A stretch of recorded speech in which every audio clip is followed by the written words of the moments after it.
April's good സ്റ്റോറീസിലേക്ക് ഏവർക്കും സ്വാഗതം. ജോയ്സി എഴുതിയ നോവൽ പ്രതിയാനം. അധ്യായം 9. ജോൺ സാമുവലിൻ്റെ ആലിംഗനത്തിൽ നിന്ന് കുതിറിമാറാൻ ഒരു നൊടിയിടയെ വേണ്ടി വന്നുള്ളൂ. വൈദ്യുതാഘാതമേൽക്കുമ്പോഴുള്ള പിടച്ചിൽ പോലെയായിരുന്നു അത്. പൊടുന്നനെയുള്ള പ്രതികരണത്തിൽ ജോൺസും സ്തംഭിച്ചുപോയി എന്ന് തോന്നുന്നു. ഇതിനു വേണ്ടിയായിരുന്നോ എന്നോടും കുഞ്ഞുങ്ങളോടും കാണിച്ച സ്നേഹമെല്ലാം? എങ്ങനെ തോന്നി? മിണ്ടുന്നില്ല. അപരാധിയെപ്പോലെ കണ്ണുകൾ താഴ്ത്തി നിൽക്കുകയാണ്. പിന്നെ ഒരു നിമിഷം പോലും സെലീന ചേച്ചിയുടെ ഫ്ലാറ്റിൽ നിന്നില്ല. ഹരിതമോളെയും നീതമോളെയും വാരിയെടുത്ത് ജോ പോളിനെയും കൂട്ടി തങ്ങളുടെ ഫ്ലാറ്റിലേക്ക് ഇറങ്ങിപ്പോന്നു. സെലീന ചേച്ചി വരട്ടെ, പറഞ്ഞു കൊടുത്തേക്കാം അനുജൻ്റെ കയ്യിലിരിപ്പ് ഇതാണെന്ന്. ഇയാളെപ്പറ്റി ഇങ്ങനെയൊന്നും വിചാരിച്ചിരുന്നില്ലെന്ന് ഹരിയേട്ടനോട് പറയണോ? കുറേ ആലോചിച്ചു. ഒടുവിൽ വിചാരിച്ചു, പറഞ്ഞാൽ തന്നെയായിരിക്കും കുറ്റപ്പെടുത്തുക. നിന്നോട് ഞാൻ ആദ്യമേ പറഞ്ഞതല്ലേ കൂടുതൽ ആശ്രയിക്കാനും വിശ്വസിക്കാനും പോകണ്ടെന്ന്. നീ കേട്ടോ? ഇല്ല. ഇപ്പോൾ എങ്ങനെ ഇരിക്കുന്നു? വേണ്ട, ഹരിയേട്ടനോട് പറയണ്ട. പക്ഷേ സെലീന ചേച്ചിക്ക് ഒരു മുന്നറിയിപ്പ് കൊടുത്തേ പറ്റൂ. ഒരിടത്തും ഇരിപ്പുറയ്ക്കുന്നില്ല. കുട്ടികളോട് പോലും ദേഷ്യം തോന്നിപ്പോയി. സെലീന ചേച്ചിയും ബെന്നിച്ചായനും തിരിച്ചെത്തി. അയ്യോടി മോളെ, നീ ഇങ്ങോട്ട് പോന്നോ? മോനെവിടെ? ഇവിടുണ്ട്, കളിക്കുന്നു. നിന്റെ മുഖമെന്താ വല്ലാതെ? പറയണോ? പറഞ്ഞേക്കാം. അല്ലെങ്കിൽ ഇനിയും ഇങ്ങനൊരു ദുഷിച്ച പെരുമാറ്റം ഉണ്ടായെങ്കിലോ? ഞങ്ങൾ മുകളിൽ ചെന്ന് നോക്കിയപ്പോൾ ഫ്ലാറ്റിലാരുമില്ല. അവനെവിടെ പോയി? ജോൺസ് അവിടെ ഉണ്ടായിരുന്നല്ലോ. ചേടാ, ആരോടും പറയാതെ പോയോ? വാതിൽ പോലും അടച്ചിട്ടില്ല. ഫ്ലാറ്റിലിരുന്നിട്ട് ഇരിപ്പുറച്ചു കാണില്ല. വഷളത്തരം കാണിച്ചിട്ട് രക്ഷപ്പെടാൻ വേണ്ടി ഇറങ്ങി സ്ഥലം വിട്ടതായിരിക്കും. തൽക്കാലം ഒന്നും പറയണ്ട. അടുത്ത 2 ദിവസവും താൻ സെലീന ചേച്ചിയുടെ ഫ്ലാറ്റിലേക്ക് പോയതേയില്ല. ജോൺസ് തങ്ങളുടെ ഫ്ലാറ്റിലേക്കും വന്നില്ല. ഹരിതമോൾ മാത്രം തനിയെ അങ്ങോട്ട് പോവുകയും തിരിച്ചു വരികയും ചെയ്തു. 3-ാം നാൾ സെലീന ചേച്ചി തെല്ല് സംശയത്തിൽ ചോദിച്ചു, നീ എന്താ മോളെ അങ്ങോട്ട് വരാഞ്ഞത്? ഒന്നുമില്ല, സമയം കിട്ടാഞ്ഞിട്ടാ. ഓ, അത്രയ്ക്ക് തിരക്കെന്താ? കുറേ വാഷ് ചെയ്യാനുണ്ടായിരുന്നു. പിന്നെ റൂമെല്ലാം തൂത്തു തുടച്ച് വൃത്തിയാക്കി. ഈ വീക്കെൻഡിലല്ലേ ഹോളി? അയ്യോടി, ശരിയാണല്ലോ, ഞാനങ്ങ് മറന്നു. അങ്ങനെ ആ വിഷയം മാറിപ്പോയി. അടുത്ത ദിവസം ഹരിലാൽ വന്നു. ഹോളി പ്രമാണിച്ച് 2 ദിവസം മുൻപേ ലീവെടുത്ത് വന്നിരിക്കുകയാണ്. തങ്ങളെ കൂടി ഇത്തവണ രാജസ്ഥാനിലേക്ക് കൂട്ടിക്കൊണ്ടു പോകാനാണ് ഉദ്ദേശം. അതെന്തിനാ ഞങ്ങൾ വരുന്നേ? ഇപ്പോൾ അവിടെ നല്ല കാലാവസ്ഥയാ. കുറച്ച് കഴിയുമ്പോഴേക്കും തണുപ്പ് കാലം തുടങ്ങും. രാജസ്ഥാൻ നീ കണ്ടിട്ടില്ലല്ലോ. കുറേ സ്ഥലങ്ങളുണ്ട് കാണാൻ. ഓ, അവിടെ എന്ത് കാണാനാ? മരുഭൂമിയല്ലേ? മരുഭൂമി കാണേണ്ട കാഴ്ചയാ. അത് സിനിമയിലൊക്കെ ഒരുപാട് കണ്ടിട്ടുണ്ട്. സിനിമയിൽ കാണുന്ന പോലെയാണോ നേരിട്ട് കാണുന്നേ? മരുഭൂമി, ഒട്ടകം, ഇതൊക്കെ കൺമുന്നിൽ കാണുന്നത് ഒരു ത്രില്ലല്ലേ? മാത്രമല്ല അവിടെ കുറേ സ്ഥലങ്ങളുണ്ട്. രാജകൊട്ടാരങ്ങളുടെ നാടാണ് രാജസ്ഥാൻ. ജയ്പൂർ, ജയ്സാൽമർ, ജോധ്പൂർ, ബിക്കാനീർ, ഇവിടെല്ലാം കൊട്ടാരങ്ങളും കോട്ടകൊത്തളങ്ങളുമുണ്ട്. പിന്നെ മൗണ്ട് അബു, പുഷ്കർ ലേക്ക്, ജവഹർ സാഗർ, ബിർള മന്ദിർ, ജസ്വന്ത് മുസോളിയം, ആരവല്ലി പർവ്വതം, അങ്ങനെ എന്തെല്ലാം. ഓ, പർവ്വതങ്ങളൊക്കെ ഞങ്ങൾ ഇടുക്കിക്കാര് കുറേ കണ്ടിട്ടുള്ളതാ. രാജസ്ഥാനിൽ കൊണ്ടുപോകാമെന്ന് പറഞ്ഞിട്ട് നിനക്കെന്താ ഒരു ഉത്സാഹമില്ലാത്തെ? മുൻപൊക്കെ ഞങ്ങളെ കൂടി കൊണ്ടുപോ ഹരിയേട്ട എന്ന് കെഞ്ചിക്കൊണ്ട് നടന്നയാളല്ലേ നീ. എനിക്ക് മടിയൊന്നുമില്ല, പോയേക്കാം. ഹരിയേട്ടന് എത്ര ദിവസത്തെ ലീവുണ്ട്? നമുക്ക് ഒരാഴ്ച അടിച്ചു പൊളിക്കാം. നാളെ മുതൽ അവധിയാ. ഹോളി 2 ദിവസം, പിന്നെ ഗോവർദ്ധൻ പൂജ, അത് കഴിഞ്ഞാൽ ശനി, ഞായർ, തിങ്കൾ ഭാരത് ബന്ദ്, ചൊവ്വ ബാങ്ക് ജീവനക്കാരുടെ സൂചനാ പണിമുടക്ക്, പിന്നെ നമ്മുടെ ആവശ്യത്തിനനുസരിച്ച് ലീവ് എടുക്കാം. എല്ലാം തീരുമാനിച്ചാണ് ഹരിയേട്ടൻ വന്നിരിക്കുന്നതെന്ന് തീർച്ചയായി. ഇനി കൂടെ പോവുകയേ നിവൃത്തിയുള്ളൂ. പെട്ടെന്ന് തന്നെ പാക്കപ്പ് നടത്തി രാജസ്ഥാനിലേക്ക് പോവുകയാണെന്ന് സെലീന ചേച്ചിയോട് മാത്രം പറഞ്ഞു. ഫ്രിഡ്ജിലിരുന്ന പച്ചക്കറികളും ഭക്ഷണ സാധനങ്ങളും പെറുക്കി സെലീന ചേച്ചിക്ക് കൊടുത്തു. പാതി മനസ്സോടെയാണ് മക്കളെയും കൂട്ടി ഹരിയേട്ടനോടൊപ്പം പുറപ്പെട്ടത്. കാണാൻ സുന്ദരമായ സ്ഥലങ്ങളുണ്ടെന്ന് ഹരിയേട്ടൻ വെറുതെ പറഞ്ഞതായിരുന്നില്ല. എല്ലായിടത്തും കൊണ്ടുപോയി. രാജകൊട്ടാരങ്ങളിൽ, ദേശീയോദ്യാനങ്ങളിൽ, പക്ഷിസങ്കേതങ്ങളിൽ, തടാകങ്ങളിൽ, മരുഭൂമിയിൽ. ജയ്സാൽമറിൽ മാത്രം 3 ദിവസം തങ്ങി. അവിടെ വെച്ചാണ് തോക്ക് കാട്ടിത്തന്നത്. 12 റൗണ്ട് വെടിയുതിരുന്ന റിവോൾവർ. ഹരിയേട്ടൻ ജോലി ചെയ്യുന്ന ബാങ്കിൽ അക്കൗണ്ടുള്ള MLA മുഖാന്തരം സംഘടിപ്പിച്ചതാണ്. പാകിസ്ഥാൻ ബോർഡർ ആയതുകൊണ്ടും വിജനമായ റോഡുകളിൽ കൂടി ദീർഘയാത്ര ചെയ്യുമ്പോൾ കവർച്ച സംഘങ്ങൾ ആക്രമിക്കാൻ സാധ്യതയുള്ളതുകൊണ്ടും സ്വയരക്ഷയെ മുൻനിർത്തി അവിടെ തോക്കിന് ലൈസൻസ് കിട്ടാൻ എളുപ്പമാണെന്ന് ഹരിയേട്ടൻ വിശദീകരിച്ചു. ഇതുകൊണ്ട് വെടിവെക്കാൻ ഹരിയേട്ടനറിയോ? പഠിച്ചു. ഡെസേർട്ടിൽ പോയി പ്രാക്ടീസ് ചെയ്തു. ഞാൻ മാത്രമല്ല, മാനേജറും ക്യാഷറും ലൈസൻസ് എടുത്തിട്ടുണ്ട്. ഇതിനു മുൻപ് സിനിമയിൽ മാത്രമേ കണ്ടിട്ടുള്ളൂ കൈത്തോക്ക്. നായകനും വില്ലനും പാറക്കൂട്ടത്തിന് മറിഞ്ഞു നിന്ന് പരസ്പരം വെടിയുതിർക്കുന്നു. ടിഷ്യും ടിഷ്യും, ഇതാണ് ശബ്ദം. അതേപ്പറ്റി പറഞ്ഞപ്പോൾ ഹരിയേട്ടൻ പറഞ്ഞു, ഞാൻ നിനക്ക് നേരിൽ കാണിച്ചു തരാം വെടിവെക്കുന്നത് എങ്ങനെയാണെന്ന്. മരുഭൂമിയിൽ കൂട്ടിക്കൊണ്ടുപോയി ഉന്നം പിടിച്ച് വെടിവെക്കാനുള്ള സജ്ജീകരണങ്ങളോടെയാണ് പോയത്. ഹരിലാലിൻ്റെ 2 സുഹൃത്തുക്കളും കൂടി ഉണ്ടായിരുന്നു. കുറച്ചകലെ മണലിൽ നാട്ടി നിർത്തിയ പൈപ്പിനറ്റത്ത് ഘടിപ്പിച്ച വൃത്താകൃതിയിലുള്ള തെർമോക്കോളിലേക്ക് ഹരിലാൽ വെടിവെച്ച് കാണിച്ചു. തോക്ക് പ്രവർത്തിപ്പിക്കുന്ന രീതി പഠിപ്പിച്ചു തന്നിട്ട് തന്നെക്കൊണ്ട് 3 റൗണ്ട് നിറയൊഴിപ്പിക്കുക കൂടി ചെയ്തു. നിന്റെ പേടി പോകാൻ വേണ്ടിയാ. നിനക്കിതിൻ്റെ ആവശ്യമൊന്നും ഒരിക്കലും വരില്ല. എല്ലാം വ്യത്യസ്തമായ അനുഭവങ്ങളായിരുന്നു. പക്ഷേ ഇതിനെല്ലാം ഇടയിൽ എവിടെയോ ഒരു നഷ്ടബോധം മനസ്സിൽ കിടന്ന് ചുരം മാന്തുന്നുണ്ടായിരുന്നു.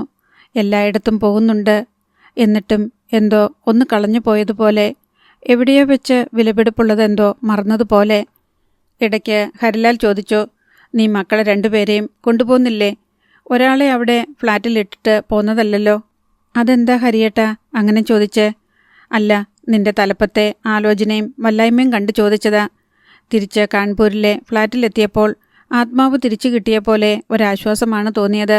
മനസ്സിലിടയ്ക്കിടെ സിനിമയിലെ ഫ്ലാഷ് ബാക്ക് പോലെ ഒരു രംഗം മിന്നിമറിഞ്ഞു പോകുന്നുണ്ടായിരുന്നു. യാത്രക്കിടയിലും എന്നതാണ് സത്യം. നെറ്റിയിൽ തിരുമുന്ന ജോൺസ് അവിടെ മെല്ലെ ഊതുന്നു. പിന്നെ ചൂടുള്ള ചുണ്ടുകൾ അവിടെ പതിയുന്നു. പിൻകഴുത്തിൽ കൈത്തണ്ട മുറുകുന്നു. അത് കൂടെ കൂടെ വന്നു പോയിക്കൊണ്ടേയിരുന്നു. അതിനുശേഷം ജോൺസ് തൻ്റെ ഫ്ലാറ്റിൽ വന്നിട്ടില്ല. തന്നെ അഭിമുഖീകരിച്ചിട്ടില്ല. കുറ്റബോധം കൊണ്ടാണോ അതോ തന്നോട് ദേഷ്യമാണോ? ഹരിലാൽ ജയ്സാൽമറിലേക്ക് മടങ്ങിപ്പോയതിൻ്റെ പിറ്റേന്ന് ഉച്ചയ്ക്ക് കുട്ടികളെ കിടത്തി ഉറക്കി താനും ഉച്ചമയക്കത്തിലേക്ക് ചായുമ്പോൾ വാതിലിൽ മുട്ടുന്ന ശബ്ദം. ചെന്ന് വാതിൽ തുറന്നു. ജോൺസ്. ദേഷ്യമൊന്നുമല്ല അപ്പോൾ തോന്നിയത്. അകത്തേക്ക് കയറി വാതിൽ താനേ അടഞ്ഞു. ഒന്നും മിണ്ടുന്നില്ല 2 പേരും. ജോൺസ് മുഖത്തേക്ക് നോക്കി ക്ഷമാപണ ഭാവത്തിൽ നോക്കുന്നു. എന്നോട് ഇപ്പോഴും ദേഷ്യമാണോ? എന്തിനെന്നറിയാതെ ഒറ്റ നിമിഷം കൊണ്ട് കണ്ണുകൾ നിറഞ്ഞു. ജോൺസിൻ്റെ മുൻപിൽ കരയാതിരിക്കാൻ കടിച്ചു പിടിച്ചു നിന്നു. എന്നോടിത്രയ്ക്ക് വെറുപ്പുണ്ടാവുമെന്ന് ഞാൻ ഓർത്തില്ല. സോറി. തൊണ്ടയിടറിയാണ് പറയുന്നത്. ജോൺസ് അടുത്തേക്ക് നീങ്ങി ചുമലിൽ പിടിച്ചു. ഞാൻ എന്തു ചെയ്യണം? പറ. കാലു പിടിച്ച് മാപ്പ് പറയാം. എന്നെ ശിക്ഷിക്കല്ലേ. ജോൺസ് പാദം തൊടാൻ വേണ്ടി കുനിഞ്ഞത് ഓർമ്മയുണ്ട്. താൻ വേണ്ട വേണ്ട എന്ന് പറഞ്ഞ് തോളത്ത് പിടിച്ചുയർത്തുന്നു. ജോൺസ് വിങ്ങിപ്പൊട്ടുന്നു. ഒരു പുരുഷൻ മുന്നിൽ നിന്ന് കരയുകയാണ്. അതോടെ താനും പൊട്ടിക്കരഞ്ഞുപോയി.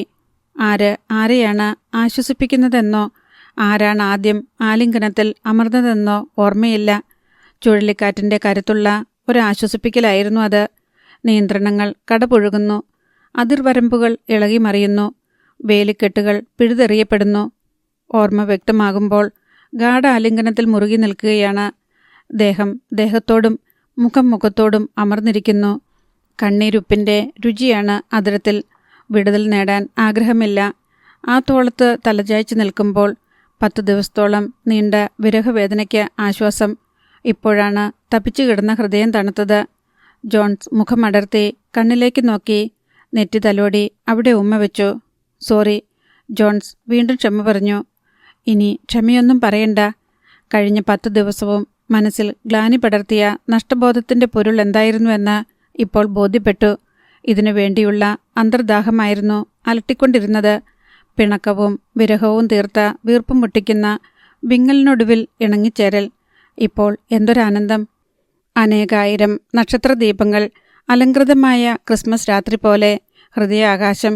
ഇതിലൊരു തെറ്റില്ലേ എന്ന് മനസ്സിൽ ഇടയ്ക്ക് കുത്തുന്ന തൊട്ടാവാടി മുള്ളുകളുടെ മുന നുള്ളിക്കളയാൻ ബാലിശമായ ന്യായവാദങ്ങൾക്ക് എന്തൊരുത്സാഹം! എന്തു തെറ്റ് ചെയ്തു താൻ? തെറ്റൊന്നും ചെയ്തില്ലല്ലോ. ഒരു വലിയ പിണക്കം തീർന്നതിൻ്റെ വൈകാരിക സമ്മർദ്ദത്തിൽ ഇത്രയൊക്കെ സംഭവിക്കാം. ഇനി അത് ആവർത്തിക്കുകയുമില്ല. അന്ന് രാത്രി ബാൽക്കണിയിൽ ചെന്ന് ആകാശം കാണണമെന്നും കാറ്റിൻ്റെയും നിലാവിൻ്റെയും തലോടലേൽക്കണമെന്നും തോന്നി. ഹൃദയത്തിൽ സംഗീതവും ചുണ്ടിൽ മൂളിപ്പാട്ടുമുണ്ടായിരുന്നു. എവിടെയോ മറ്റൊരു സൂര്യൻ ഉദിച്ചിരിക്കുന്നു. ആ സൂര്യനെ മറ്റാർക്കും കാണാൻ പറ്റില്ല. അതിൻ്റെ പ്രകാശം മറ്റാർക്കും ലഭിക്കില്ല. അത് തനിക്ക് വേണ്ടി മാത്രമാണ്. രാത്രി ഉറക്കം വരാതെ കിടക്കവേ ആ മുഖം ഒന്നും കൂടി കാണണമെന്ന് തോന്നി. ഇങ്ങനെയാണോ രഹസ്യബന്ധങ്ങൾ ഉണ്ടാകുന്നത്? പക്ഷേ ഇത് രഹസ്യബന്ധമൊന്നുമല്ല. ആരുടെ മുന്നിലും നിവർന്നു നിന്ന് പറയാം, ഞങ്ങൾ സുഹൃത്തുക്കൾ മാത്രമാണ്. സാധാരണ സുഹൃത്തുക്കളെപ്പോലെയല്ല, അതിനേക്കാൾ വളരെ വളരെ സ്നേഹക്കൂടുതലുള്ള സുഹൃത്തുക്കൾ. ഞങ്ങളെപ്പോലെയാകാൻ വളരെയധികം ആത്മനിയന്ത്രണം കൂടിയേ കഴിയൂ. അതൊരുതരം അഹങ്കാരമായിരുന്നു. അഹങ്കാരത്തിന് എവിടെ നിലനിൽപ്പ്? മിക്കപ്പോഴും ജോൺസിനെക്കുറിച്ചായി ചിന്ത. എന്നും കാണുന്നുണ്ട്, സംസാരിക്കുന്നുണ്ട്. എങ്കിലും രാവിലെ ജോൺസ് സ്കൂളിലേക്ക് പോയി കഴിഞ്ഞാൽ പിന്നെ വൈകുന്നേരമാകാൻ വേണ്ടിയുള്ള കാത്തിരിപ്പാണ്. പകലിനാണെങ്കിൽ എന്തൊരു നീളം! വന്നു കഴിഞ്ഞാലോ 2-4 വാക്ക് സംസാരിച്ച് താൻ കൊടുക്കുന്ന കാപ്പിയോ പലഹാരമോ കഴിച്ച് കുട്ടികളെ കൊഞ്ചിച്ച് വളരെ വേഗം സെലീന ചേച്ചിയുടെ ഫ്ലാറ്റിലേക്ക് പോയി കളയും. ഈ വളരെ വേഗമെന്നാൽ 2 മണിക്കൂറാണെന്നുള്ളതൊക്കെ മറന്നുപോകുന്നു. ചില സംഭാഷണങ്ങൾ ചെറിയ പരിഭവങ്ങളും പിണക്കങ്ങളും സൃഷ്ടിക്കാറുണ്ട്. 1-2 ദിവസം മിണ്ടാതെ നടക്കും. വീർപ്പ് മുട്ടിക്കുന്ന വേവലാതിയാണ് പിന്നെ. ഒടുവിൽ സാന്ത്വനമായി ജോൺസ് തന്നെ വരും. താടിത്തുമ്പിൽ വിരൽ താങ്ങി പിണങ്ങിയ മുഖം പിടിച്ചുയർത്തും. പതിയെ പതിയെ ആശ്ലേഷത്തിൽ അമർത്തും. നെറ്റിയിലും കണ്ണിലും ചുംബനങ്ങൾ പതിയും. നെഞ്ചിനുള്ളിലിരുന്ന ഒച്ചവെച്ച് കലമ്പുന്ന മനസാക്ഷിയുടെ കളിത്തത്തയോട് ന്യായവാദം പറയും.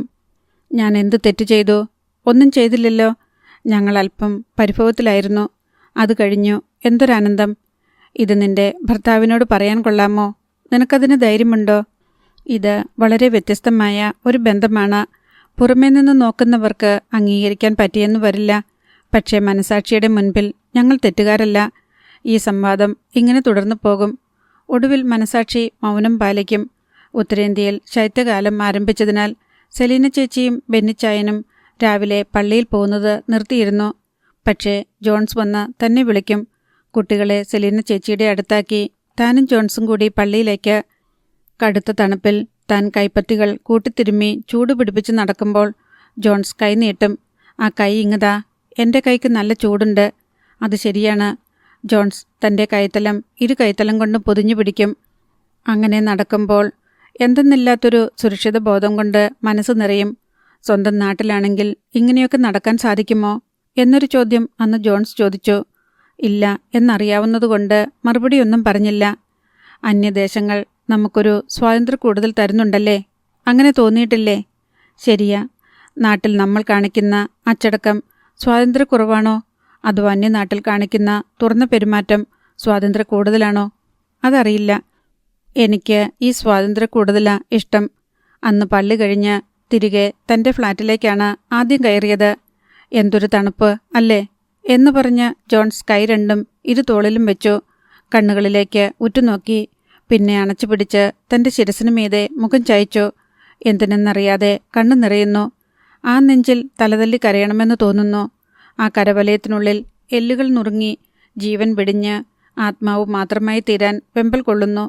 ഒന്നുകിൽ ഈ നിമിഷം ലോകം അവസാനിക്കണം, അല്ലെങ്കിൽ ലോകാവസാനം വരെ ഇങ്ങനെ തന്നെ നിൽക്കണം. അതിനിടയിലാണ് ജോൺസിൻ്റെ ചോദ്യം. ഞാൻ വിളിച്ച എൻ്റെ കൂടെ ഇറങ്ങി വരുവോ? പതിയെ ആ കരവലയത്തിനുള്ളിൽ നിന്ന് അടർന്ന് മുഖത്തേക്ക് സൂക്ഷിച്ചു നോക്കി. എന്താ അങ്ങനെ ചോദിച്ചേ? നമുക്കൊന്നിച്ച് ജീവിക്കാം. ഇവിടല്ല, മറ്റെവിടെങ്കിലും പോയി. അങ്ങനാണോ എന്നെ കണ്ടത്? അങ്ങനെ കണ്ടാലെന്താ? എന്താ ജോൺസേ ഇങ്ങനെയൊക്കെ പറയുന്നേ? ഞാനൊരാളിൻ്റെ ഭാര്യയല്ലേ, 2 കുഞ്ഞുങ്ങളുടെ അമ്മയല്ലേ. നീ എനിക്കൊരു പെൺകുട്ടിയാ. പ്രായം എന്നേക്കാൾ 3 വയസ്സ് കുറവ്. പ്രേമിക്കുന്നവർക്ക് ഒന്നിച്ച് ജീവിക്കാൻ ആഗ്രഹമുണ്ടാവില്ലേ? നമ്മൾ തമ്മിലുള്ളത് പ്രേമമാണോ? അല്ലേ? സ്വയം ചോദിച്ചു നോക്ക്. അല്ല, ഒരു വലിയ ഇഷ്ടം ഉണ്ടെന്നേയുള്ളൂ. എന്നെയും എൻ്റെ കുഞ്ഞുങ്ങളെയും ജോൺസ് ഒരുപാട് ഇഷ്ടപ്പെടുന്നു. എനിക്കങ്ങോട്ടും അങ്ങനെ തന്നെ. അതാ പ്രേമം. നീ പ്രേമിച്ച് കല്യാണം കഴിച്ചവളല്ലേ? നിനക്കറിയില്ലേ? അതുതന്നെയല്ലേ ഇത്? അല്ല, ഇതെനിക്ക് ആലോചിക്കാൻ പോലും പറ്റില്ല. ഹരിയേട്ടനെയും എൻ്റെ മക്കളെയും ഉപേക്ഷിച്ചിട്ട് ഞാൻ കൂടെ വരാനോ? ഞാൻ പോയി വേറൊരു പെണ്ണിനെ കല്യാണം കഴിച്ചാൽ ഈ സ്നേഹം ഇങ്ങനെ കണ്ടിന്യൂ ചെയ്യാൻ പറ്റുമോ? അപ്പോഴാണ് അതേപ്പറ്റി ചിന്തിച്ചത്. ജോൺസ് വിവാഹം കഴിക്കുക, തന്നിൽ നിന്ന് അകന്നു പോവുക, ആ പെണ്ണിൻ്റെ ഒപ്പം ജീവിക്കുക. നമുക്ക് ഇങ്ങനെ ജീവിച്ച പോരെ? എന്തിനാ ഉടനെ കല്യാണം കഴിക്കാൻ പോണേ? അതു കൊള്ളാം. എനിക്ക് വയസ്സ് 28ആയി. എനിക്കൊരു ഭാര്യയും കുടുംബവും കുട്ടികളും ഒക്കെ വേണ്ടേ? എൻ്റെ മക്കളോട് വലിയ സ്നേഹമല്ലേ ജോൺസിന്? അവരെ സ്വന്തം മക്കളായിട്ട് കരുതിക്കൂടെ? ഞാൻ തരുന്നത്രയും സ്നേഹവും ബഹുമാനവും വേറെ ഏതെങ്കിലും പെണ്ണ് തരുവോ? നീ എന്തു ഭ്രാന്താ ഈ പറയുന്നേ? നീ നിന്റെ ഭർത്താവിൻ്റെയും കുട്ടികളുടെയും കൂടെ സുഖമായിട്ട് ജീവിക്കുന്നു. അയാൾ വരുമ്പോഴെല്ലാം അയാളെ കെട്ടിപ്പിടിച്ച് കിടന്നുറങ്ങുന്നു. എന്നിട്ട് എനിക്കതെല്ലാം നിഷേധിക്കുന്നു. ഏതാണ് ശരി? ജോൺസ് പറയുന്നതാണോ? താൻ കൊടുക്കുന്ന സ്നേഹം പോരെ ജോൺസിന്? തന്നേക്കാൾ കൂടുതൽ ആർക്ക് സ്നേഹിക്കാൻ കഴിയും? നമ്മൾ ഒന്നിച്ച് ജീവിക്കുന്ന കാര്യം ഞാൻ ചിന്തിച്ചിട്ട് പോലുമില്ല. ഹരിയേട്ടനെയും എൻ്റെ 2 മക്കളെയും ഉപേക്ഷിച്ചിട്ട് ഇറങ്ങിപ്പോരണമെങ്കിൽ ഞാൻ ആരാ? എന്തുമാത്രം ദുഷ്ടയാ! ലോകത്ത് ഒരാളെങ്കിലും പറയോ ഞാൻ ചെയ്യുന്നത് നല്ല പ്രവൃത്തിയാണെന്ന്? ഒരു ചീത്ത പെണ്ണല്ലേ അങ്ങനെ ചെയ്യൂ? അപ്പോൾ എനിക്കിത്രയേ ഉള്ളൂ. കുറച്ച് വർത്തമാനവും കുറച്ച് ചിരിയും, വല്ലപ്പോഴും ഒരു കെട്ടിപ്പിടുത്തവും, ഇടയ്ക്കിടെ ഓരോ കാപ്പിയും. ബാക്കിയൊക്കെ നിന്റെ ഭർത്താവിന്. ഞാൻ വേലിക്ക് പുറത്തു നിന്നോളണം. പകച്ചു നിന്നുപോയി. ഇങ്ങനെയൊക്കെയാണോ ജോൺസിൻ്റെ മനസ്സിൽ? ഇതെന്തൊരു കഷ്ടമാണ്. നിനക്ക് നിന്റെ ഭർത്താവും മക്കളും വലുതാണ്. അവരോടൊപ്പം സുഖമായിട്ട് കഴിയുന്നതിനിടയിൽ ഞാൻ വെറും ടൈം പാസിനുള്ള ഒരു ഉപകരണം മാത്രം. ബോറടിക്കാതിരിക്കാൻ. അത് ശരിയായില്ല. അങ്ങനെയാണെങ്കിൽ നമുക്കിവിടെ വെച്ച് ഇത് അവസാനിപ്പിച്ചേക്കാം. ജോൺസ് ഫ്ലാറ്റിൽ നിന്നിറങ്ങിപ്പോയി. താൻ ഞെട്ടിത്തെറിച്ച് നിൽക്കുകയാണ്. ഇതെന്തൊരു ക്രൂരതയാണ് തന്നോട് കാണിക്കുന്നത്. എന്തുമാത്രം സ്നേഹം താൻ വാരിക്കോരി കൊടുക്കുന്നുണ്ട് എന്നുമെന്നും. അതൊന്നും പോരെ. പിന്നീട് ജോൺസിന് മിണ്ടാട്ടമില്ല.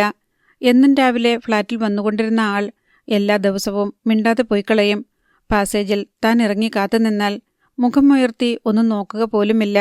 സെലീന ചേച്ചിയുടെ ഫ്ലാറ്റിലേക്ക് താൻ ചെന്നാൽ ഒഴിഞ്ഞു മാറിക്കളയും ജോൺസ്. കുട്ടികളോട് പോലും ഒരകൽച്ച. ഓരോ ദിവസം കഴിയും തോറും വേദന ഇരട്ടിക്കുകയാണ്. നെഞ്ചു പൊട്ടുന്നു. ഹൃദയം ഇരിക്കുന്നതിന് തൊട്ടു താഴെ ഒരടുപ്പ് സദാ എരിഞ്ഞുകൊണ്ടിരിക്കുന്നു. അതിനു മീതെ ഇരുന്ന് ഹൃദയം വേവുന്നു. ഞരമ്പുകൾ പൊട്ടി ചോരയൊഴുകുന്നു. കരഞ്ഞു കരഞ്ഞ് തലയണകൾ കുതിർന്നു.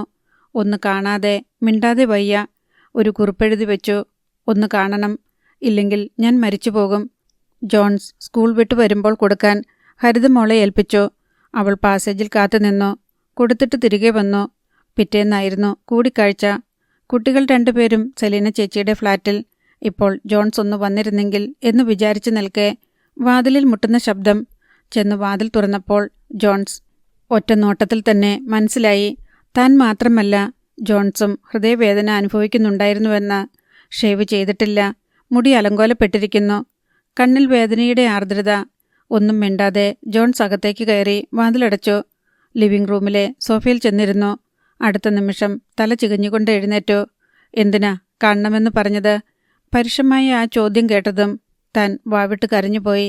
ജോൺസ് അടുത്തുവന്ന് തോളത്തു പിടിച്ചു. എങ്ങനെ തോന്നി എന്നോടിങ്ങനെ പെരുമാറാൻ? ഞാൻ എന്ത് തെറ്റാ ചെയ്തേ? ജോൺസിന്റെ ഷർട്ടിൽ 2 കൈകൊണ്ടും കുത്തിപ്പിടിച്ചുലച്ചാണ് ചോദ്യം. ഞാൻ ഒരു വിഷമവുമില്ലാതെ കഴിയാണെന്നാണോ നീ വിചാരിച്ചേ? ഉറങ്ങിയിട്ടില്ല ഞാൻ. ജോൺസിന്റെ തൊണ്ടയിടറുന്നുണ്ടായിരുന്നു. അടുത്ത നിമിഷം അയാളുടെ കരങ്ങൾ തന്നെ വാരിപ്പിണർന്നു. ആ നെഞ്ചിൽ മുഖമിട്ടലച്ച് വാവിട്ട് കരഞ്ഞു. ജോൺസിന്റെ കണ്ണിലും നനവൂറുന്നുണ്ടായിരുന്നു. കരച്ചിലും ആശ്വസിപ്പിക്കലും. കണ്ണീരുമ്മകൾ ഇടകലരുന്നു. ഉച്ഛ്വാസവായുവിന് നീരാവിയുടെ ചൂട്. ചുണ്ടുകളിൽ കണ്ണീരുപ്പിന്റെ രുചി അലിയുന്നു. ആ സാന്ത്വനവും പോരാ. ദാഹം തീരാതെ മുഖം കഴുത്തിലൂടെ ഉരുമിയിറങ്ങുന്നു. ജോൺസേ, എന്താ ഇത്?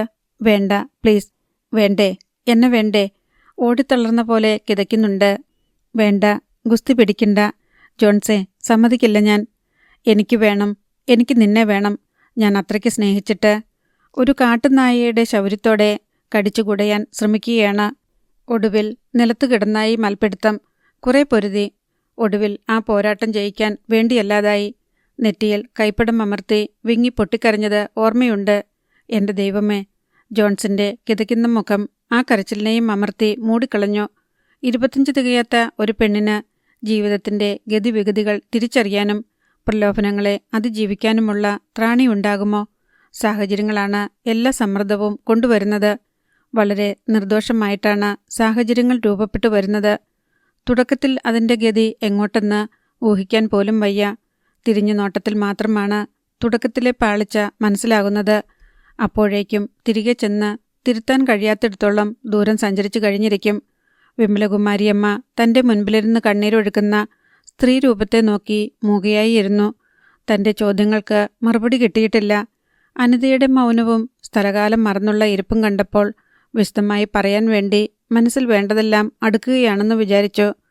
തീരെ പ്രതീക്ഷിക്കാത്ത ഒരു നിമിഷത്തിൽ അവളുടെ മിഴികളിൽ നിന്ന് ഉറവ പൊട്ടുകയാണുണ്ടായത്. ഒരു പ്രതിമയുടെ കണ്ണുകളിൽ നിന്ന് കണ്ണീരൊഴുകുന്ന പോലെ. മുഖത്ത് വികാരഭേദങ്ങളൊന്നുമില്ല. അനിതേ, വിമലകുമാരിയമ്മ അവളുടെ കൈത്തണ്ടയിൽ തൊട്ടുവിളിച്ചു. അനിതയുടെ ഉടൽ ഞെട്ടി. അവൾ ഏതോ വിദൂരതയിൽ നിന്ന് വലിച്ചെറിയപ്പെട്ട പോലെ വിമലകുമാരിയമ്മയുടെ നേർക്ക് പകച്ചു നോക്കി. നീയെന്താ ദുസ്വപ്നം കണ്ട് ഞെട്ടിയ മാതിരി? തൻ്റെ കണ്ണിലും കവിളത്തും കണ്ണീരുണ്ടെന്ന് അനിതയ്ക്ക് ഇപ്പോഴാണ് മനസ്സിലായത്. അവൾ ആദ്യം പുറം കൈകൊണ്ടും പിന്നെ സാരി തലപ്പുകൊണ്ടും അത് തുടച്ചു. ഞാൻ ചോദിച്ചിട്ട് നീ ഒന്നും പറഞ്ഞില്ല. വിമലകുമാരിയമ്മ ആകാംക്ഷയോടെ നോക്കി. അനിത എന്തോ പറയാൻ ഭാവിച്ചിട്ട് അത് വേണ്ടെന്ന് വെച്ച് ഇടതു കൈയുടെ കൈപ്പടം നോക്കി 2 നിമിഷം ഇരുന്നു. പിന്നെ വിമലകുമാരിയമ്മയുടെ നേർക്ക് മുഖം തിരിച്ചു. എല്ലാം എൻ്റെ തെറ്റാ അമ്മേ, എൻ്റെ മാത്രം. ആരെയും പഴിക്കാനില്ലെനിക്ക്. ഞാൻ തെറ്റ് ചെയ്തു. അതിൻ്റെ ശിക്ഷ അനുഭവിച്ചു. ഇപ്പോഴും അനുഭവിച്ചുകൊണ്ടിരിക്കുന്നു. അത്രയും അറിഞ്ഞപ്പോരെ? വിമലകുമാരിയമ്മ തൃപ്തി വരാതെ അവളുടെ മുഖത്തേക്ക് നോക്കിക്കൊണ്ടിരുന്നു. അധ്യായം 10. അനിത രാവിലെ തന്നെ നിവിയമ്മോളെ കുളിപ്പിച്ചൊരുക്കി വീൽചെയറിൽ സിറ്റൗട്ടിൽ കൊണ്ടുവന്ന ഇളവെയിലത്ത് ഇരുത്തി. ഹരിലാൽ അപ്പോഴേക്കും പത്രപാരായണത്തിന് ശേഷം എണീറ്റ് പോയിട്ടുണ്ടായിരുന്നു. വിമലകുമാരിയമ്മ സിറ്റൗട്ടിൽ വന്ന് സെറ്റിയിലിരുന്ന അല്പനേരം പത്രം വായിച്ചു. നീ ഇന്നലെ രാത്രി ഉറങ്ങിയില്ലേ? വിമലകുമാരിയമ്മ അനിതയോട് ചോദിച്ചു. നിവിയമ്മോളുടെ വീൽചെയറിന് പിന്നിൽ നിന്ന് അവളുടെ ശിരസിൽ മെല്ലെ ഇരുകൈയുടെയും വിരലുകളാൽ മസാജ് ചെയ്യുന്നതിനോടൊപ്പം അവളോട് സംസാരിക്കുകയായിരുന്നു അനിത. ഉറങ്ങി. അനിത വിമലകുമാരിയമ്മയുടെ നേർക്ക് മുഖം തിരിക്കാതെ പറഞ്ഞു. വെളുപ്പിന് 4 മണിക്ക് ഉറക്കം തെളിഞ്ഞ ശേഷം നിന്റെ മുറിയിൽ വെട്ടം കണ്ടു. അടുക്കളയിൽ പോയിരുന്നോ നീ? പോയി. തൊണ്ടയടപ്പ് കാരണം ഉമിനീരിറക്കാൻ പോലും വയ്യായിരുന്നു. വെള്ളം തിളപ്പിച്ച് ആവി പിടിച്ചു. ഒരു കട്ടൻ കാപ്പിയും ഇട്ടു. വയ്യായിരുന്നെങ്കിൽ എന്നെ വിളിച്ചൂടായിരുന്നോ നിനക്ക്? ഉറക്കാണെങ്കിൽ ശല്യപ്പെടുത്തണ്ടല്ലോ എന്ന് വിചാരിച്ചു. നിന്റെ മുഖം വല്ലാണ്ട് ഇടുമിച്ചിരിക്കുന്നു. നീര് വന്ന പോലെ. തലവേദനയുടെയാ. വാസ്തവത്തിൽ അനിതയ്ക്ക് ഉറക്കമില്ലാത്തതായിരുന്നു ഇന്നലെ. എല്ലാവരും ഉറങ്ങിക്കിടന്ന സമയത്ത് അവൾ അടുക്കളയ്ക്ക് പിന്നിലെ വർക്ക് ഏരിയയിൽ പ്രവർത്തന നിരതയായിരുന്നു. ജാറിൽ കരുതി വച്ചിരുന്ന പെട്രോൾ ശേഖരം അവൾ ഒഴിഞ്ഞ മിനറൽ വാട്ടർ കുപ്പികളിലേക്കും പ്ലാസ്റ്റിക് കവറുകളിലേക്കും പകർന്നു മാറ്റി. പ്ലാസ്റ്റിക് കവറുകൾ ഒരു തുള്ളി പെട്രോൾ പോലും ചോരാത്ത വിധം പാക്ക് ചെയ്ത് ഭദ്രമാക്കി. ഒരു ബിഗ് ഷോപ്പർ ബാഗിൽ കൊള്ളാവുന്നത്രയും എടുത്ത് സ്കൂട്ടറിൻ്റെ സീറ്റിനടിയിൽ ബോക്സിൽ വെച്ചു. ബാക്കിയുള്ളത് വലിയ ബാക്ക് പാക്കിലാക്കി മാറ്റിവെച്ചു. പെട്രോളിൻ്റെ മണം വരാത്ത വിധം വർക്കേരിയ തുടച്ച് വൃത്തിയാക്കി. എത്ര ശ്രമിച്ചിട്ടും അത് പോകുന്നില്ലെന്ന് കണ്ട് കുറച്ച് പെർഫ്യൂം കൊണ്ടുവന്ന് സ്പ്രേ ചെയ്തു നോക്കി. അതുകൊണ്ടും ഫലമുണ്ടാകാതെ വന്നപ്പോൾ അനിത കുറച്ച് മണ്ണെണ്ണ എടുത്ത് അവിടെ ഇറ്റിച്ചു. ഇനി മണ്ണെണ്ണയുടെ ഗന്ധം മാത്രമേയുള്ളൂ. അതിന് എന്ത് ന്യായം വേണമെങ്കിലും പറയാം. 6 മണിക്ക് മുൻപേ തന്നെ അവൾ ജോലി പൂർത്തിയാക്കി കഴിഞ്ഞിരുന്നു. എനിക്കിന്ന് കുറച്ച് പൈസ വേണമായിരുന്നു. അനിത വിമലകുമാരി അമ്മയോട് പറഞ്ഞു. നീ വല്ലയിടത്തോട്ടും പോകുന്നുണ്ടോ? ഇന്ന് പുറത്തു പോകണം. കുറച്ച് സാധനങ്ങൾ വാങ്ങണം. അത്യാവശ്യമുണ്ട്. എത്ര രൂപയാണ് വേണ്ടത്? ഈ മാസത്തെ ശമ്പളം, പിന്നെ അഡ്വാൻസ് ആയിട്ട് ഒരു 5000 രൂപ. ഞാൻ ഹരിയോട് പറയാം. ഇപ്പം തന്നെ പറയണേ. ഹരിസാർ ബാങ്കിലോട്ട് പോയി കഴിഞ്ഞാൽ പിന്നെ ഞാൻ എന്തു ചെയ്യും? ഹരിസാർ എന്ന് അനിത സംബോധന ചെയ്യുന്നത് ഇതിനു മുൻപ് അനേകം തവണ കേട്ടിട്ടുണ്ടെങ്കിലും ഇപ്പോൾ അത് ആശ്ചര്യകരമായി വിമലകുമാരിയമ്മയ്ക്ക് തോന്നി. ഒരിക്കൽ ജീവനെ പോലെ സ്നേഹിച്ചിരുന്നയാൾ, ഭർത്താവായിരുന്നയാൾ, താൻ പ്രസവിച്ച കുഞ്ഞുങ്ങളുടെ അച്ഛനായിരുന്നയാൾ, ഇപ്പോൾ യജമാനും ഭൃത്യയും. ഹരിയോടുള്ള പെരുമാറ്റത്തിൽ ഒരിക്കലും അനിത ഒരു വീട്ടുവേലക്കാരിയുടെ സ്വാതന്ത്ര്യം പോലും എടുത്തിട്ടില്ലെന്ന് വിമലകുമാരിയമ്മയ്ക്ക് അറിയാം. പക്ഷേ ഹരിതയോടും നീതയോടും അങ്ങനെയായിരുന്നില്ല.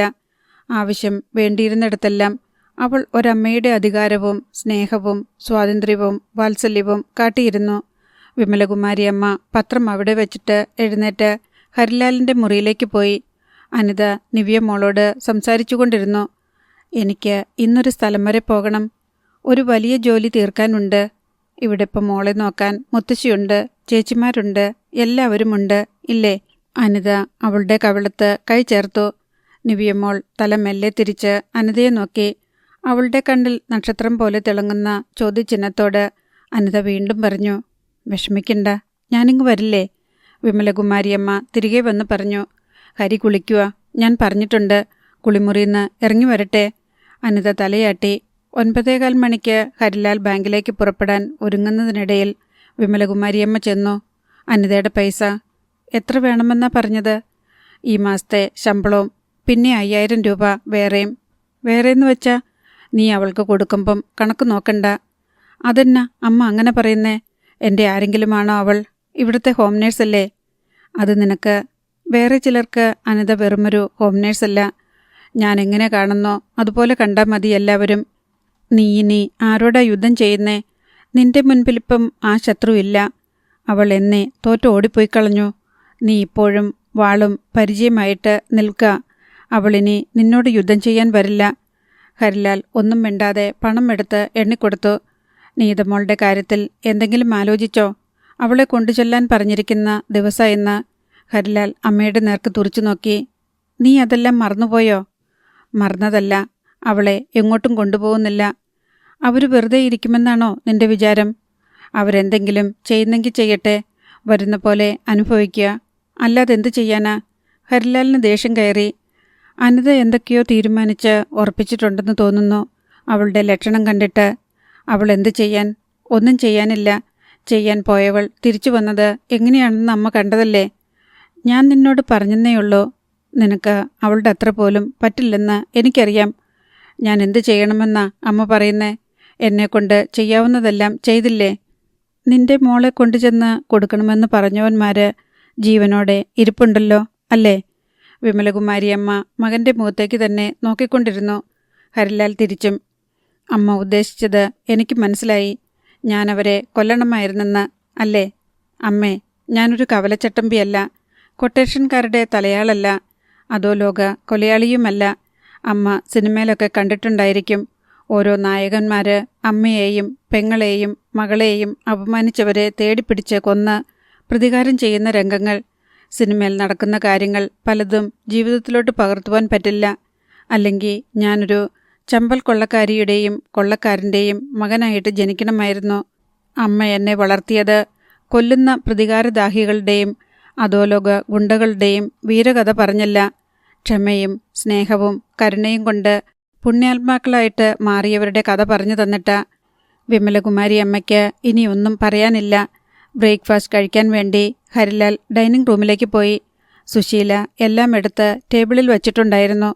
ഹരിതയും നീതയും കഴിക്കാൻ വന്ന് ഇരുന്നു. ഇന്നലെ ആരാ ഇവിടെ മണ്ണെണ്ണ എടുത്തേ?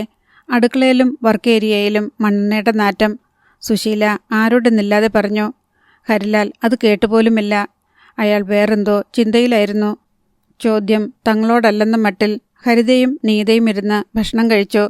മണ്ണെണ്ണ കുപ്പിയോ ജാറോ തട്ടിമറിഞ്ഞതായിരിക്കും, വിമലകുമാരിയമ്മ പറഞ്ഞു. ഇല്ലെന്നേ, സുശീല തർക്കിച്ചു. തിന്നാനുള്ള സാധനങ്ങളിലൊന്നും മണ്ണെണ്ണ വീണിട്ടില്ലല്ലോ. ഉണ്ടോ? ഇല്ല. പിന്നെന്താ പ്രശ്നം? അല്ല, അതാരാ മണ്ണെണ്ണ എടുത്തെന്നാ ഞാൻ ആലോചിക്കുന്നേ. എന്ത് കാര്യത്തിനാ? അതാ എനിക്കതിശയം.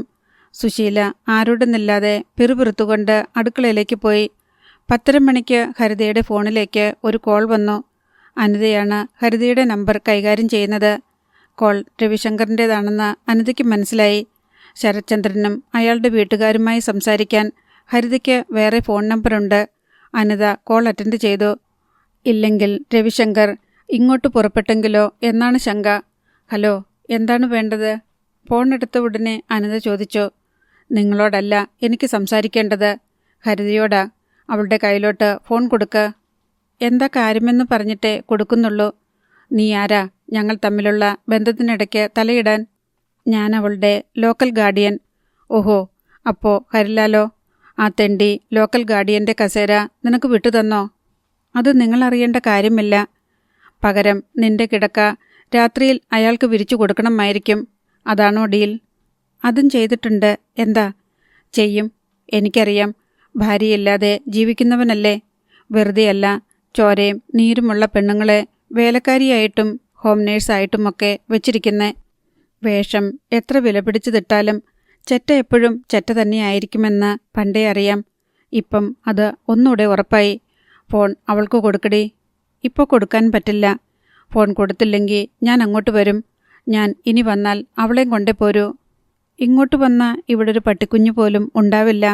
കുഞ്ഞിന് സുഖമില്ലാഞ്ഞിട്ട് ഞങ്ങൾ കുഞ്ഞിനെയും കൊണ്ട് ഉടനെ ഹോസ്പിറ്റലിലോട്ട് പോകും. ഫോൺ അവളുടെ കയ്യിലോട്ട് കൊടുക്കുക. ഗത്യന്തരമില്ലാതെ അനിത ഫോണുമായി ഹരിതയുടെ മുറിയിലേക്ക് ചെന്നു. രവിശങ്കറ, സംസാരിക്കുക. അനിത ഫോൺ അവളുടെ നേർക്ക് നീട്ടി. അയ്യോ വേണ്ട, ഞാനില്ലെന്ന് പറയാമായിരുന്നില്ലേ? പറഞ്ഞതാ, നമ്മൾ കുഞ്ഞിനെയും കൊണ്ട് ഹോസ്പിറ്റലിൽ പോവുകയാണെന്ന് സമ്മതിക്കണ്ടേ? ഹരിത ഫോൺ വാങ്ങി. പിണക്കണ്ട, നയത്തിൽ സംസാരിച്ചോ, അനിത ഓർമ്മിപ്പിച്ചു. ഹരിത ഫോണുമായി അലമാരയ്ക്കടുത്തേക്ക് നടന്നു. ഹലോ ഹരിതയാ, അവൾ പറഞ്ഞു. നമ്മുടെ മോനെന്താ അസുഖം? ആ ചോദ്യം അവളുടെ കർണപ്പുടങ്ങളെ പൊള്ളിച്ചു. നമ്മുടെ മോൻ കോൾഡാണെന്ന് തോന്നുന്നു, ഹരിത പറഞ്ഞു. എപ്പോഴാ ഹോസ്പിറ്റലിൽ പോണേ? ഇപ്പോൾ പോകും. നിന്റെ ഫോൺ എന്തിനാ ആ സ്ത്രീയുടെ കയ്യിൽ കൊടുത്തിരിക്കുന്നേ? ഞാൻ പറഞ്ഞില്ലായിരുന്നോ, മൊബൈൽ ഫോൺ ഞാൻ റൂമിൽ വയ്ക്കാറില്ല. അതിൻ്റെ റേഡിയേഷൻ കുഞ്ഞിന് കിട്ടാതിരിക്കാനാ. എല്ലാ അമ്മമാർക്കും കുഞ്ഞുങ്ങൾ തന്നെയാ ജനിക്കുന്നേ, അല്ലാതെ വലിയ മനുഷ്യരല്ല. റേഡിയേഷൻ പേടിച്ച് മൊബൈൽ ഫോൺ യൂസ് ചെയ്യാത്ത ഒരമ്മയും ഉണ്ടാവില്ല ഈ ലോകത്ത്, നീയല്ലാതെ. എനിക്ക് പേടിയാ. നിനക്ക് ഫോൺ മാറ്റിവെച്ചുകൂടെ? എന്തിനാ അവരെ ഏൽപ്പിക്കുന്നേ? ആരെങ്കിലും വിളിച്ച അറിയണ്ടേ? ഞാനൊരു പ്രധാനപ്പെട്ട കാര്യം പറയാൻ വേണ്ടിയാ വിളിച്ചത്. നമുക്ക് താമസിക്കാൻ പാകത്തിൽ ഞാനൊരു ഫ്ലാറ്റ് എടുത്തിട്ടുണ്ട്. ഫർണിച്ചറൊക്കെ കുറവാണെങ്കിലും നമുക്ക് അഡ്ജസ്റ്റ് ആവുന്നതേയുള്ളൂ. ഹരിത മിണ്ടാതെ നിന്നു. ഞാനെന്നാ നിന്നെ കൂട്ടിക്കൊണ്ടുവരാൻ വരേണ്ടത്? എനിക്കങ്ങനെ വരാൻ പറ്റില്ല. ഞാനൊരാളിൻ്റെ ഭാര്യയല്ലേ. ഇതെത്ര തവണ ഞാൻ പറഞ്ഞു? നീ എൻ്റെ ഭാര്യയായി കഴിഞ്ഞിട്ടാ വേറൊരുത്തിൻ്റെ കൂടെ പോയത്. അത് നിന്റെ വീട്ടുകാരും ബന്ധുക്കളും നിന്റെ മേൽ കെട്ടിയേൽപ്പിച്ച ബന്ധമാണെന്ന് നീ എൻ്റെ അടുത്ത് പറഞ്ഞിട്ടുണ്ട്. അയാളുടെ കുഞ്ഞിനെയല്ല നീ പ്രസവിച്ചത്, എൻ്റെ കുഞ്ഞിനെയാ. ഇനി നീ മനസ്സിരുത്തി ചിന്തിച്ചു നോക്ക്. നീ ആരുടെ ഭാര്യയാ? ആരുടെ കൂടെയാ നീ ജീവിക്കേണ്ടത്? നിയമപരമായിട്ട് എൻ്റെ ഭർത്താവ് ശരത്തേട്ടനാ. എൻ്റെ മോൻ്റെ അച്ഛനും ശരത്തേട്ടനാ. രവിയങ്കളുമായിട്ട് എനിക്ക് യാതൊരു ബന്ധവുമില്ല. നീ ഇങ്ങനെ യാതൊരു എളുപ്പമില്ലാതെ സംസാരിക്കരുത്. നീ ഇതിനു മുൻപ് എന്നോട് പറഞ്ഞിട്ടുള്ള പല സംഗതികളും ഞാൻ റെക്കോർഡ് ചെയ്ത് സൂക്ഷിച്ചിട്ടുണ്ട്. അതിലൊരെണ്ണം നിന്റെ ഭർത്താവെന്ന് പറയുന്ന കഴുതയെ കേൾപ്പിച്ചാൽ മതി. പിന്നെ നിനക്ക് അയാളുടെ ഭാര്യയായി വേഷം കെട്ടേണ്ടി വരില്ല. രവിയങ്കൾ, പ്ലീസ്, എൻ്റെ ജീവിതം തകർക്കല്ലേ. ഞാനൊരു ദ്രോഹവും ചെയ്തില്ലല്ലോ. രവിയങ്കളിന് ഞാൻ കാരണം ലാഭമല്ലാതെ ഒരു നഷ്ടവും ഉണ്ടായിട്ടില്ലല്ലോ. നഷ്ടമുണ്ടായിട്ടില്ലേ? നീ എൻ്റെ മനസ്സിലേക്ക് കയറി വന്ന ശേഷമാ എനിക്ക് നഷ്ടങ്ങളെല്ലാം ഉണ്ടായത്. എൻ്റെ കുടുംബം പോയി, എൻ്റെ ജോലി നഷ്ടപ്പെട്ടു, എൻ്റെ മക്കളെ എനിക്ക് നഷ്ടപ്പെട്ടു. അതൊന്നും ഞാൻ കാരണമല്ലല്ലോ രവിയങ്കളെ. ശരിക്കും രവിയങ്കളല്ലേ എല്ലാത്തിനും തുടക്കമിട്ടതും ഓരോ അവസരങ്ങൾ മിസ്യൂസ് ചെയ്തതും? നീ ആയിരുന്നല്ലോ മറുവശത്ത്. നീ എന്നോട് നോ പറഞ്ഞോ? ഇല്ല. നോ പറഞ്ഞിരുന്നെങ്കിൽ ഇങ്ങനൊന്നും സംഭവിക്കില്ലായിരുന്നല്ലോ. അന്നൊരു ടീനേജ് ഗേൾ മാത്രമായിരുന്ന ഞാനാണോ അന്തസ്സായിട്ട് പെരുമാറേണ്ടിയിരുന്നത്? അതോ ഭാര്യയും 2 കുട്ടികളും ഉണ്ടായിരുന്ന രവിയങ്കളാണോ? ആർക്കായിരുന്നു പക്വതയും ലോകപരിചയവും മൊറാലിറ്റിയും ഒക്കെ കൂടുതൽ വേണ്ടിയിരുന്നത്? ശരി, എൻ്റെ ഭാഗത്ത് തെറ്റുപറ്റി. ഞാനത് തിരുത്താൻ തയ്യാറാണല്ലോ. ഞാൻ നിന്നെ സ്വീകരിച്ചോളാം. നമുക്കൊന്നിച്ച് ജീവിക്കാം. അതല്ല തിരുത്തൽ, എന്നെ ഇനി ഉപദ്രവിക്കാതിരിക്കുക എന്നുള്ളതാ. ഹരിതേ, കൂടുതൽ സംസാരമൊന്നും നമ്മൾ തമ്മിൽ ആവശ്യമില്ല. എനിക്ക് നിന്നെ അറിയാം, നിനക്ക് എന്നെ അറിയാം. ഞാൻ ഒരാഴ്ച സമയം കൂടി നിനക്ക് തരാം. അത് കഴിഞ്ഞാൽ ഞാൻ എൻ്റെ കാറുമായി വരും. അപ്പോൾ നീ മോനെയും എടുത്തോണ്ട് ഇറങ്ങി വന്ന് എൻ്റെ കാറിൽ കയറുക. ബാക്കിയെല്ലാം ഞാൻ നോക്കിക്കോളാം. ഞാൻ വരില്ല രവിയങ്കളെ. ഞാൻ ഈ വീട്ടിൽ നിന്ന് എങ്ങോട്ടെങ്കിലും പോകുന്നുണ്ടെങ്കിൽ അത് ശരത്തേട്ടൻ്റെ വീട്ടിലോട്ടായിരിക്കും. ഒരു ശരത്തേട്ടനും നിന്നെ ഏറ്റെടുക്കാൻ വരില്ല. അതിനുള്ള വഴി എനിക്കറിയാം. അഥവാ നീ ശരത്തേട്ടൻ്റെ വീട്ടിൽ പോയാലും ശരി, അവിടുന്ന് നിന്നെ വിളിച്ചിറക്കാൻ എനിക്കറിയാം. അതിനു മുൻപ് ഞാൻ ആത്മഹത്യ ചെയ്തിരിക്കും രവിയങ്കളെ. എൻ്റെ മോനെ ഞാൻ കൊണ്ടുപോകും. അതൊക്കെ നിന്റെ ഭീഷണിയല്ലേ? നമുക്ക് കാണാം. സംഭാഷണം ഇത്രയും ആയപ്പോഴേക്കും അനിത വന്ന ഹരിതയുടെ കയ്യിൽ നിന്നും ഫോൺ വാങ്ങി. ഇനി ഞാൻ സംസാരിച്ചോളാം, അവൾ പതുക്കെ പറഞ്ഞു. ഞാൻ നിന്നെ വെറുതെ വിളിച്ചിറക്കി കൊണ്ടുപോരാനല്ല വരുന്നത്. എല്ലാവരെയും സത്യാവസ്ഥ അറിയിക്കും. ശരത്ചന്ദ്രനുമായുള്ള കല്യാണത്തിന് മുൻപ് നമ്മൾ തമ്മിലുണ്ടായിരുന്ന ബന്ധവും നീ പ്രസവിച്ച കുഞ്ഞിൻ്റെ അച്ഛൻ ഞാനാണെന്നുള്ള സത്യവും എല്ലാവരെയും ബോധ്യപ്പെടുത്തിയിട്ടേ നിന്നെ കൊണ്ടുപോരൂ. ഫോണിൽ ഹരിതയല്ല, അനിതയാ. അനിത പറഞ്ഞു. പൂച്ചയെന്താ പൊന്നുരുക്കുന്നിടത്ത്? ഹരിതയെ കൊണ്ടുപോകാൻ എന്ന് വരുമെന്നാ പറഞ്ഞത്. ഒരാഴ്ചയ്ക്കകം. അതിനപ്പുറം പോവില്ലല്ലോ? ഇല്ല. രവിശങ്കർ വാക്ക് പറഞ്ഞാൽ വാക്കാ. ഹരിതയ്ക്ക് ആലോചിക്കാനുള്ള സമയം കൊടുക്കണം. അതിന് ഒരാഴ്ച പോരെ? അതും മതിയാകും. 5 ദിവസം കഴിയുമ്പം ഞാൻ വിളിക്കും. അപ്പോൾ എന്നോടൊരു മറുപടി പറയണം. അതിനകം തീർച്ചയായും അവൾ ഒരു തീരുമാനത്തിൽ എത്തിയിരിക്കും. ശരി, ഞാൻ ഫോൺ നിർത്തുന്നു. ലൈൻ കട്ടായതും അനിത ഒരു ദീർഘനിശ്വാസം ഉതിർത്തു. ആൻറ്റി എന്താ അങ്ങനെ പറഞ്ഞേ? ഹരിതയ്ക്ക് സംശയമായി. 5 ദിവസമെങ്കിലും അയാളുടെ ശല്യം പ്രതീക്ഷിക്കണ്ടല്ലോ. അത് കഴിയുമ്പോഴോ? ഈ പ്രശ്നത്തിൽ ഇനി നീ തല പോയിക്കണ്ട. ഇതെനിക്ക് വിട്ടു തന്നതല്ലേ, ഇനി ഞാൻ നോക്കിക്കോളാം. അത് കേട്ടപ്പോൾ ഹരിതയ്ക്ക് ഒരാശ്വാസം തോന്നി. വെറുതെ അങ്ങനെ പറയുന്നവളല്ല ആൻറ്റി എന്ന് അവൾക്കറിയാം. ഫോണുമായി അനിത മുറിവിട്ടുപോയി. 10 മണിക്ക് ശേഷം അവൾ നീതയെ ചെന്ന് കണ്ടു. നീത പതറിയിരിക്കുകയാണ്. ഇന്നാണ് ഡെഡ് ലൈൻ. അവൾ പ്രത്യാശയോടെ അനിതയുടെ മുഖത്തേക്ക് നോക്കി. ഞാൻ പുറത്തേക്കൊന്ന് പോവുക. അതിനു മുൻപ് നിന്നോട് പറഞ്ഞിട്ട് പോകാമെന്ന് വിചാരിച്ചു. ആൻറ്റി എവിടെ പോണേ? കുറച്ച് സാധനങ്ങൾ വാങ്ങാനുണ്ട്. ഞാൻ ചിലപ്പോൾ ഇത്തിരി വൈകും. അവർ പറഞ്ഞ ഡേറ്റ് ഇന്നല്ലേ ആൻറ്റി? നീതയുടെ മനോസംഘർഷം അനിതയ്ക്ക് ഊഹിക്കാൻ കഴിയുമായിരുന്നു. അത് വൈകുന്നേരമല്ലേ? അവർ കാത്തിരിക്കട്ടെ. നീ ചെന്നില്ലെങ്കിൽ അവരെന്ത് ചെയ്യുമെന്ന് നോക്കാം. അവരെന്തും ചെയ്യും ആൻറ്റി. ഒരു ദിവസം എന്നെ കാണാതായെന്ന് വരും. അല്ലെങ്കിൽ ഞാൻ കൊല്ലപ്പെട്ടെന്ന് വരാം. അതിനേക്കാളൊക്കെ വലിയ വിഷം അവരുടെ കയ്യിലിരിക്കുന്നു. Video clippings. ഇന്ന് എന്തായാലും അവർ ഒന്നും ചെയ്യില്ല. അത് ഞാൻ ഉറപ്പിച്ചു പറയാം. നാളത്തെ കാര്യം നാളെയല്ലേ. അത് ഞാൻ നോക്കിക്കോളാം. നിന്നെ ആരും തട്ടിക്കൊണ്ടു പോവുകയുമില്ല, കൊല്ലുകയുമില്ല. ഇത്രയൊക്കെ നിന്നെ ഗാർഡ് ചെയ്ത എന്നെ നിനക്ക് കുറച്ചെങ്കിലും വിശ്വാസമില്ലേ? എനിക്ക് ആൻറ്റിയെ മാത്രമേയുള്ളൂ വിശ്വാസം. അച്ഛനെക്കൊണ്ട് പോലും എന്നെ രക്ഷിക്കാൻ കഴിയുമെന്ന് ഞാൻ വിചാരിക്കുന്നില്ല. അപ്പോൾ എൻ്റെ മോള് ധൈര്യമായിരിക്കുക. ഞാൻ പോയിട്ട് വരാം. ആൻറ്റി എപ്പോൾ വരും?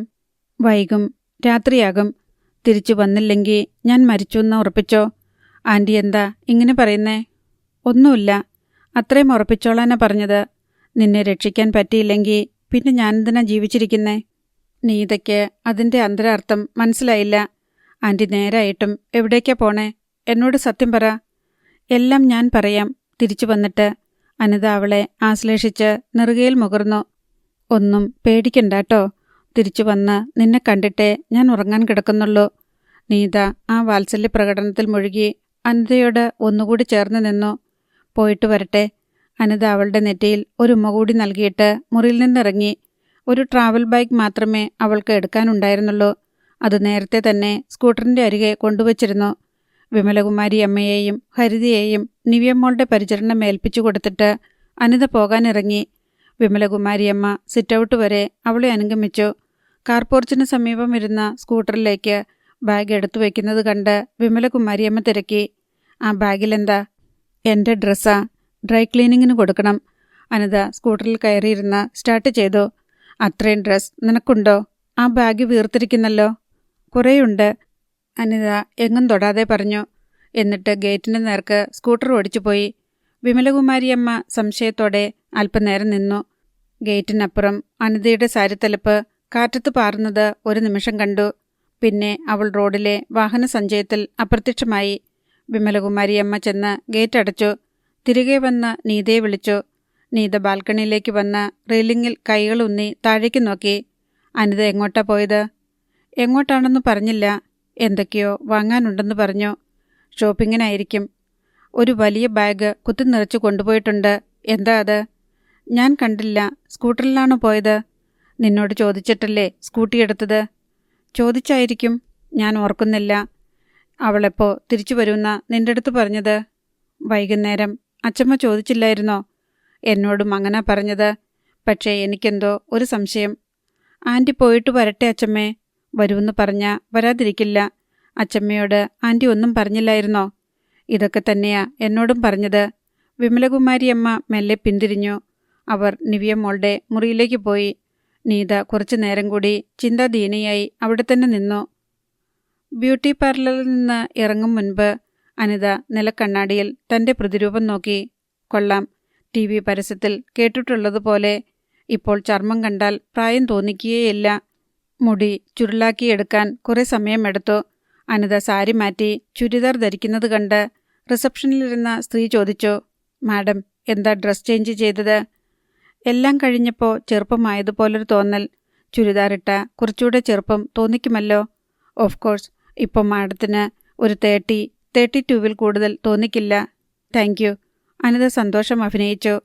ബ്യൂട്ടി പാർലറിലെ ബിൽ പേ ചെയ്ത ശേഷം അവൾ ബാഗുമെടുത്ത് അവിടെ നിന്നിറങ്ങി. സ്കൂട്ടറിൽ കയറി നേരെ തമ്പാനൂർ റെയിൽവേ സ്റ്റേഷൻ യാർഡിലെത്തി. അവിടെ 2 വീലർ പാർക്കിങ്ങിനുള്ള സ്ഥലത്ത് സ്കൂട്ടി പാർക്ക് ചെയ്ത് പാർക്കിംഗ് ഫീ കൊടുത്ത് അവിടെ നിന്ന് റോഡിലേക്കിറങ്ങി. KSRTC ബസ് സ്റ്റാൻഡിന് നേർക്ക് റോഡ് ക്രോസ് ചെയ്ത് നടന്നുപോയി. ഇന്ത്യൻ കോഫി ഹൗസിന് മറുവശത്തുള്ള ഒരു ഹോട്ടലിൽ കയറി ഊണ് കഴിച്ച ശേഷം KTDCയുടെ ഹോട്ടലിലേക്ക് പോയി. റിസപ്ഷനിൽ ചെന്ന് ഹിന്ദിയിൽ സംസാരിച്ചു. ഞാൻ ഇന്നലെ ഇവിടെ ഒരു റൂം ബുക്ക് ചെയ്തിട്ടുണ്ടായിരുന്നു. റിസപ്ഷനിസ്റ്റ് പേര് ചോദിച്ചപ്പോൾ അനിത ID കാർഡ് എടുത്തു നീട്ടി. അയാൾ അത് വാങ്ങി നോക്കിയ ശേഷം ബുക്കിംഗ് രജിസ്റ്റർ എടുത്തു വെച്ച് പരതാൻ തുടങ്ങി. ഫോണിൽ വിളിച്ചു പറഞ്ഞാണോ ബുക്ക് ചെയ്തത്? ഹാം ജി, അനിത പറഞ്ഞു. ആപ് അപ്നെ ഫോൺ നമ്പർ ദീജിയെ. അനിത ഫോൺ നമ്പർ പറഞ്ഞു കൊടുത്തു. അയാൾ കമ്പ്യൂട്ടറിൽ പരതിയിട്ടും ബുക്കിംഗ് കണ്ടുപിടിക്കാൻ കഴിഞ്ഞില്ല. ഇല്ലല്ലോ മാഡം, കാണുന്നില്ലല്ലോ. നിങ്ങൾ എഴുതാൻ വിട്ടുപോയിരിക്കും, അനിത പറഞ്ഞു. റിസപ്ഷനിസ്റ്റ് സംശയത്തിലായി. എനിക്ക് 2-3 മണിക്കൂർ നേരത്തേക്ക് മതി റൂം. വൈകുന്നേരം ഞാൻ കൽക്കത്തയ്ക്ക് പോവും. റിസപ്ഷനിസ്റ്റ് ഹോട്ടൽ രജിസ്റ്ററും കമ്പ്യൂട്ടറും മാറി മാറി നോക്കിയിട്ട് ഒഴിവുള്ള ഒരു മുറി കണ്ടെത്തി. അതിൻ്റെ താക്കോലെടുത്ത് അനിതയെ ഏൽപ്പിച്ചു. റൂം ബോയിയെ വിളിച്ച് അനിതയുടെ കൂടെ വിട്ടു. റൂമിലെത്തിയ ശേഷം അനിത റൂം ബോയിയെ ടിപ്പ് കൊടുത്ത് പറഞ്ഞയച്ചു. വാതിൽ കുറ്റിയിട്ട ശേഷം കിടക്കയിലേക്ക് വീണ് ഉറങ്ങി. വൈകുന്നേരം 7 മണിയോടെ എഴുന്നേറ്റ് ഒന്നുകൂടി മേൽ കഴുകി കടും നീലയായ ഒരു ചുരിദാർ എടുത്തണിഞ്ഞ് പോകാൻ തയ്യാറായി. റിസപ്ഷനിൽ ചെന്ന് ഹിന്ദിയിൽ സംസാരിച്ച് ട്രെയിൻ സമയവും മറ്റും തിരക്കി. മുറി ഒഴിഞ്ഞ് ബിൽ തീർത്ത ശേഷം അനിത റെയിൽവേ സ്റ്റേഷനിലേക്ക് ഓട്ടോറിക്ഷയിൽ കയറിപ്പോയി. സ്കൂട്ടിയുടെ സീറ്റിനടിയിൽ സൂക്ഷിച്ചിരുന്ന ബിഗ് ഷോപ്പർ എടുത്ത് സ്കൂട്ടി അവിടെ തന്നെ പൂട്ടിവെച്ചു. ട്രാവൽ ബാഗ് അവൾ പുറത്തു തൂക്കിയിരുന്നു. കാണുന്നവർക്ക് അധികം ഭാരം തോന്നിപ്പിക്കാത്ത വിധം നടക്കണമെന്ന് അവൾ കണക്കുകൂട്ടി. CCTV ക്യാമറയുണ്ടെങ്കിൽ അതിൽ പതിയാത്ത വിധം മുഖം കുനിച്ചായിരുന്നു നടത്തം. ഒരു ഓട്ടോറിക്ഷ പിടിച്ച് അതിൽ കയറിയിരുന്ന ശേഷം അവൾ പറഞ്ഞു, വഴുതക്കാട്. 10 മിനിറ്റിനുള്ളിൽ അവൾ വഴുതക്കാട്ടെത്തി. ഓട്ടോയിൽ നിന്നിറങ്ങി അവിടെ നിന്ന് മറ്റൊരു ഓട്ടോ പിടിച്ചു. പവിഴം പവലിയൻ, അനിത നിർദ്ദേശിച്ചു. നടന്നു പോകാവുന്ന ദൂരമല്ലേയുള്ളൂ. ഓട്ടോറിക്ഷക്കാരന് ആ ചെറിയ ഓട്ടം അത്ര രസിച്ചില്ല. സാരമില്ല, വിട്ടോ, അനിത പറഞ്ഞു. പവിഴം പവലിയന് നേർക്ക് ഓട്ടോ ഓടിക്കൊണ്ടിരുന്നു. അധ്യായം 11. പവിഴം പവലിയനിൽ എല്ലാ വൈകുന്നേരത്തെയും പോലെ ഇന്നും സാമാന്യം നല്ല തിരക്കുണ്ടായിരുന്നു. അനിത എസ്കലേറ്ററിലൂടെ 2ാം നിലയിലെ മൊബൈൽ ഷോറൂമിലെത്തി. താഴെ ഗേറ്റിലും പാർക്കിംഗ് ഏരിയയിലും സെക്യൂരിറ്റികൾ കാവൽ നിന്ന് പവലിയനിലേക്കുള്ള ഗതാഗതവും പാർക്കിങ്ങും നിയന്ത്രിക്കുന്നുണ്ടായിരുന്നു. ചുമലിലെ ബാഗിന് നല്ല കനമുണ്ടായിരുന്നെങ്കിലും അത് തോന്നാത്ത വിധമാണ് അനിത നടന്നത്. വലങ്കൈയിൽ അവൾ ബിഗ് ഷോപ്പർ തൂക്കിപ്പിടിച്ചിട്ടുണ്ടായിരുന്നു. സന്ദർശകർക്കുള്ള ഇരിപ്പിടങ്ങളിലൊന്നിൽ വന്നിരുന്നിട്ട് അനിത ആർക്കോ ഫോൺ ചെയ്യുന്നതായി ഭാവിച്ചു. ഫോൺ ഒരു നമ്പറിലേക്കും വിളിക്കാതെ തന്നെ സ്വരം താഴ്ത്തി സംസാരിച്ചു. അതിനിടയിൽ മൊബൈൽ ഷോറൂമിലെ തിരക്കും കൗണ്ടറുകളിലെ ജോലിക്കാരുടെ എണ്ണവും മറ്റും നോക്കി. മാനേജിംഗ് ഡയറക്ടറുടെ റൂം അടഞ്ഞുകിടക്കുകയാണ്. അതിനുള്ളിൽ ആളുണ്ടോ എന്ന് തീർച്ചയില്ല. ശ്യാം മോഹൻ അവിടെ ഉണ്ടാവാതിരിക്കില്ലെന്ന് അനിത കണക്കുകൂട്ടി. ഇന്ന് രാത്രി ഇവിടെയാണ് നീതയെ എത്തിച്ചു കൊടുക്കേണ്ടത്. അനിത എഴുന്നേറ്റ് ഏറ്റവും തിരക്കുള്ള ഒരു കൗണ്ടറിൽ ചെന്ന് മറ്റുള്ളവരുടെ പിന്നിലായി നിന്നു. പരമാവധി കൗതുകത്തോടെ അവൾ ഓരോ ഫോണും നോക്കി. ക്യൂബിക്കിളിൽ നിന്ന സെയിൽസ്മാനോട് ഒരു ഫോണിൻ്റെ വില ചോദിച്ചു. മറ്റൊരു കൗണ്ടറിൽ ആൾത്തിരക്ക് കണ്ടപ്പോൾ അനിത അവിടേക്ക് നീങ്ങി. അവിടെയും ചില ഫോണുകൾ നോക്കി വില ചോദിച്ചു. അതിനിടയിൽ ഒരു കോൾ വന്നതായി അഭിനയിച്ച് ഫോൺ അറ്റൻഡ് ചെയ്തുകൊണ്ട് ഒഴിഞ്ഞ ഇടത്തേക്ക് മാറി നിന്നു. ശേഷം വീണ്ടും വിൽപ്പന മേശകളുടെ സമീപത്തേക്ക് നീങ്ങി. മാനേജിംഗ് ഡയറക്ടറുടെ വാതിൽ തുറന്ന് ശ്യാം മോഹൻ പുറത്തേക്ക് വരുന്നത് കണ്ട് അനിത ഞെട്ടി. തന്നെ കണ്ടുപിടിച്ചുവോ?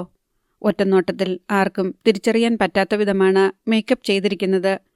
കണ്ണട കൂടി വെച്ചതോടെ ആകെ മാറിയിട്ടുണ്ടെന്ന് ഒന്നുകൂടി ഷോറൂമിൻ്റെ കോൺക്രീറ്റ് തൂണുകളെ പൊതിഞ്ഞിരിക്കുന്ന നിലക്കണ്ണാടികളിൽ നോക്കി അനിത ഉറപ്പാക്കി.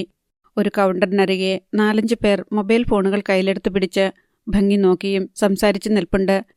അവരുടെ സമീപത്തേക്കാണ് ശ്യാം മോഹൻ പോയതെന്ന് കണ്ടപ്പോൾ അനിതയ്ക്ക് ആശ്വാസമായി. ശ്യാം മോഹൻ കസ്റ്റമേഴ്സുമായി സംസാരിക്കുന്നു. ഫോണിൻ്റെ ഗുണഗണങ്ങൾ വിശദീകരിക്കുകയാവാം. ഒടുവിൽ സെയിൽസ്മാന് ചില നിർദ്ദേശങ്ങൾ നൽകുന്നു. വിലയിൽ ഇളവ് ചെയ്തു കൊടുക്കണമെന്ന് പറയുന്നത് പോലുള്ള ശരീരഭാഷ. മൊബൈൽ ഷോപ്പിൽ ജോലി ചെയ്തിട്ടുള്ളതിനാൽ സെയിൽസ്മാൻ്റെ ചുണ്ടുകളുടെ ചലനം കണ്ടാൽ മതി അവർ എന്താണ് പറയുന്നതെന്ന് തനിക്ക് മനസ്സിലാകാൻ. ശ്യാംമോഹൻ വീണ്ടും മാനേജിംഗ് ഡയറക്ടറുടെ മുറിയിലേക്ക് പോയി. CCTV ക്യാമറകൾ എവിടെയൊക്കെയാണ് സ്ഥാപിച്ചിരിക്കുന്നതെന്ന് അനിത നോക്കി. അവൾ ഒരു തുവാല കൊണ്ട് വായ്മറച്ച് ചുമ വരാതെ ചുമച്ചുകൊണ്ട് ഒരു തൂണിൻ്റെ മറവിലേക്ക് നീങ്ങി. അവിടെ നിന്നുകൊണ്ട് കണ്ണാടി ഭിത്തിയിലൂടെ പവിലിയന് പുറത്തേക്ക് കണ്ണോടിച്ചു. അങ്ങനെ നോക്കി നിൽക്കെ 2 കാറുകൾ പവിലിയൻ്റെ ഗേറ്റ് കടന്ന് പാർക്കിംഗ് എൻഡിലേക്ക് വരുന്നത് കണ്ടു. ലക്ഷറി കാറുകളാണ്. സൂക്ഷിച്ചു നോക്കിയപ്പോൾ താൻ മുൻപ് ഈ കാറുകൾ കണ്ടിട്ടുണ്ടെന്ന് തോന്നി. ഉവ്വ്, അനിത തിരിച്ചറിഞ്ഞു. ഈ കാറുകൾ മുൻപ് ഹരിലാലിൻ്റെ വീട്ടിൽ വന്നിട്ടുണ്ട്. നീതയെ കാണാൻ വേണ്ടി എത്തിയവരായിരുന്നു കാറിനുള്ളിൽ. അനിത കാത്തുനിന്നു. അല്പം കഴിഞ്ഞപ്പോൾ ആഡംബര വേഷം ധരിച്ച 3 യുവാക്കൾ എസ്കലേറ്ററിലൂടെ വരുന്നത് കാണായി. അനിത അവരെ തിരിച്ചറിഞ്ഞു. നീതയെ കാണാൻ വീട്ടിൽ വന്നവർ. മാനേജിംഗ് ഡയറക്ടറുടെ ഓഫീസ് മുറിയോട് ചേർന്ന് സജ്ജീകരിച്ചിരിക്കുന്ന കിടക്കറയിൽ മൃഗീയമായി തൻ്റെ ശരീരം പങ്കുവച്ചവർ. എസ്കലേറ്റർ മുകളിലെത്തി. 3 പേരും ശ്യാംമോഹൻ്റെ വാതിലിന് നേർക്ക് നടന്നു. അപ്പോഴേക്കും വാതിൽ തുറക്കപ്പെട്ടു.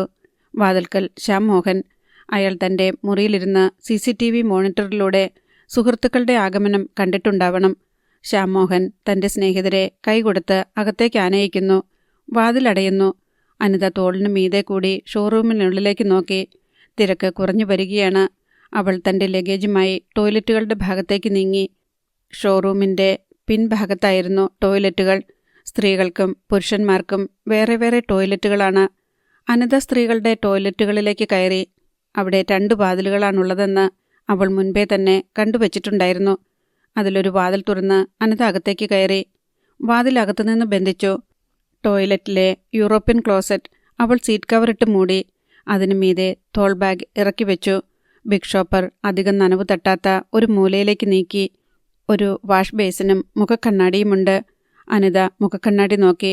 പരിഭ്രമം കൂടുതലുണ്ടോ? ഇതിനേക്കാൾ വലിയ വെല്ലുവിളികളിലൂടെ കടന്നു പോന്നിട്ടില്ലേ? ജീവനും മരണത്തിനുമിടയിലെ അവസാനത്തെ നൂൽപാലത്തിലൂടെ സഞ്ചരിച്ചിട്ടില്ലേ? അതിൽ കൂടുതൽ ഇനിയെന്ത്? ഇതുവരെ ചതുരംഗക്കളത്തിൻ്റെ ഒരു വശത്ത് മാംസഭോജികളായ നരാധമന്മാരും ഇപ്പുറത്ത് കെട്ടിയിട്ട ആട്ടിൻകുട്ടിയെപ്പോലെ ഒരു ഇരയും മാത്രമായിരുന്നു. ഇപ്പോൾ അങ്ങനെയല്ല. ഇപ്പുറത്ത് ആട്ടിൻകുട്ടിയല്ല, പകരം ഈറ്റപ്പുലിയാണുള്ളത്. ലാഭനഷ്ടങ്ങളുടെ കണക്കെടുപ്പ് നടത്തിയാൽ തനിക്ക് ഇനി അധികമൊന്നും നഷ്ടപ്പെടാനില്ല. മറുവശത്ത് ശത്രുനിരയിലുള്ളവർക്ക് കളി ജയിച്ചില്ലെങ്കിൽ സംഭവിക്കാൻ പോകുന്ന നഷ്ടം വളരെ വലുതാണ്. സീറ്റ് കവറിന്മേലിരുന്ന ബാഗ് എടുത്ത് താഴെ വെച്ച ശേഷം അനിത ആ സ്ഥാനത്ത് ഇരുന്നു. സമയം വേണ്ടത്രയുണ്ട്. കടയിൽ നിന്ന് ആളൊഴിഞ്ഞു പോകാൻ ഇനിയും 1 മണിക്കൂറെങ്കിലും എടുക്കുമെന്ന് അനിത കണക്കുകൂട്ടി. പതിവിലും വളരെ നേരത്തെ വൈകുന്നേരം 5:30 മണിയോടെ വീട്ടിലെത്തിയിട്ടുണ്ടായിരുന്നു ഹരിലാൽ. ഇന്നത്തെ രാത്രി നിർണായകമാണെന്ന് അയാൾക്ക് ഓർമ്മയുണ്ട്. ഹരിലാൽ നേരത്തെ വരുന്നത് കണ്ട് ആശ്ചര്യപ്പെട്ട് വിമലകുമാരിയമ്മ ചോദിച്ചു, ഇന്ന് ക്ലബിലൊന്നും പോയില്ലേ? ഹരിലാൽ അമ്മയെ ഒന്ന് നോക്കുക മാത്രമേ ചെയ്തുള്ളൂ. അയാൾ കോണിപ്പടി കയറി നീതയുടെ വാതിൽ ചെന്ന് തട്ടി വിളിച്ചു. അവൾ അവിടെയില്ല. തിരികെ വന്ന് വിമലകുമാരിയമ്മയോട് തിരക്കി. നിവ്യമോളുടെ മുറിയിലുണ്ട്, അവർ പറഞ്ഞു. ഹരിലാൽ ചെന്ന് നോക്കുമ്പോൾ നിവ്യമോളുടെ കിടക്കയിൽ അവളെ തലോടിക്കൊണ്ട് നീത ഇരിപ്പുണ്ട്. എണീറ്റ് വാ, ഹരിലാൽ വിളിച്ചു. നീത എഴുന്നേറ്റ് വാതിൽക്കലേക്ക് ചെന്നു. എന്താച്ചാ? നീ വേഗം ഡ്രസ്സ് ചെയ്ത്. എന്തിനാ? നമുക്ക് എങ്ങോട്ടെങ്കിലും പോകാം. എങ്ങോട്ട് പോകാൻ? ഇവിടുന്ന് മാറി നിൽക്കാം, അത്രേ ഉദ്ദേശിക്കുന്നുള്ളൂ. അവരെ പേടിച്ചിട്ടാണോ? എത്രനാൾ മാറി നിൽക്കും? ഇന്നൊരു രാത്രി അത്രയല്ലേ പറ്റൂ? നീത നിഷേധരൂപേണ തലയാട്ടി. വേണ്ടച്ച, അച്ഛനെന്നെ രക്ഷിക്കാനുള്ള ശക്തിയില്ല. പൊടുന്നന്നെ നിരായുധനായ പോലെ നിന്നുപോയി ഹരിലാൽ. അയാൾ മകളെ സൂക്ഷിച്ചു നോക്കി. ഇവൾക്ക് ഒരു വേവലാതിയുമില്ലേ? അച്ഛൻ എന്നെ എവിടെ കൊണ്ടുപോയാലും തിരിച്ചു കൊണ്ടുവന്നേ പറ്റൂ. പിന്നെന്തിനാ? പിന്നീടെന്ത് സംഭവിക്കുമെന്ന് ഞാൻ നോക്കുന്നില്ല. ഇന്ന് നിന്നെ മറച്ചു പിടിക്കാമല്ലോ എനിക്ക്. വേണ്ടച്ച, അച്ഛനും കൂടി അപകടത്തിലാകും. എൻ്റെ മുൻപിൽ ഒറ്റ വഴിയേ ഉള്ളൂ. ഒരു തവണ അതിലെ രക്ഷപ്പെടാൻ ശ്രമിച്ചിട്ട് തോറ്റുപോയതാ. ഹരിലാലിന് കാര്യം മനസ്സിലായി. മകളുടെ മുഖത്തെ നിശ്ചയദാർഢ്യത്തിലേക്ക് അല്പനേരം നോക്കി നിന്നിട്ട് അയാൾ ചോദിച്ചു, എൻ്റെ കുറ്റമാണോ ഇത്? നീ തന്നെ വരുത്തിവെച്ചതല്ലേ? അച്ഛൻ പലതവണ പറഞ്ഞതല്ലേ? എനിക്ക് അച്ഛനേക്കാളും നന്നായിട്ടറിയാമല്ലോ. പിന്നെന്തിനാ പറയുന്നേ? നീത തിരികെ ചെന്ന് നിവ്യമോളുടെ കിടക്കയിലിരുന്നു. ഹരിലാൽ പിന്തിരിഞ്ഞു. വിമലകുമാരിയമ്മ ഹാളിൽ നിൽപ്പുണ്ടായിരുന്നു. അവളെവിടെ? ഇവിടുത്തെ ഹോം നേഴ്സ്. ഹരിലാൽ തിരക്കി. അവൾ പുറത്തുപോയതാ. എന്താ? വിമലകുമാരിയമ്മ മകൻ്റെ അടുത്തേക്ക് വന്നു. എവിടെ പോയതാണെന്നാ ചോദിച്ചേ? അതറിയില്ല, രാവിലെ പോയി. എന്നിട്ട് ഇതുവരെ തിരിച്ചു വന്നില്ലേ? ഇന്ന് വരില്ലെന്ന് പറഞ്ഞിട്ടാണോ പോയത്? അവൾക്ക് എന്തൊക്കെയോ വാങ്ങാനുണ്ടെന്ന് പറഞ്ഞു. സ്കൂട്ടറിലാ പോയത്. എന്തിനാ സ്കൂട്ടർ കൊടുത്തുവിടുന്നേ? എന്തെങ്കിലും അപകടവും മറ്റും സംഭവിച്ചാൽ നമ്മളതിൻ്റെ പുറകെ പോകണ്ടേ? ഹരിതയുടെ പേരില്ല അതിൻ്റെ ഓണർഷിപ്പ്. നീതിയല്ലേ ഇപ്പം സ്കൂട്ടർ ഉപയോഗിക്കുന്നേ? അവളോട് ചോദിച്ചിട്ടായിരിക്കും കൊണ്ടുപോയത്. ഇതാദ്യമല്ലല്ലോ, മുൻപും കൊണ്ടുപോയിട്ടുണ്ട്. അമ്മയോട് പറഞ്ഞില്ലേ എപ്പോഴാ തിരിച്ചു വരുന്നതെന്ന്? കുറച്ച് വൈകൂന്ന് പറഞ്ഞു. ഒരു ടൈം പറയണ്ടേ അമ്മേ? ഇതൊരു കുടുംബമല്ലേ, ഒരച്ചടക്കം വേണ്ടേ?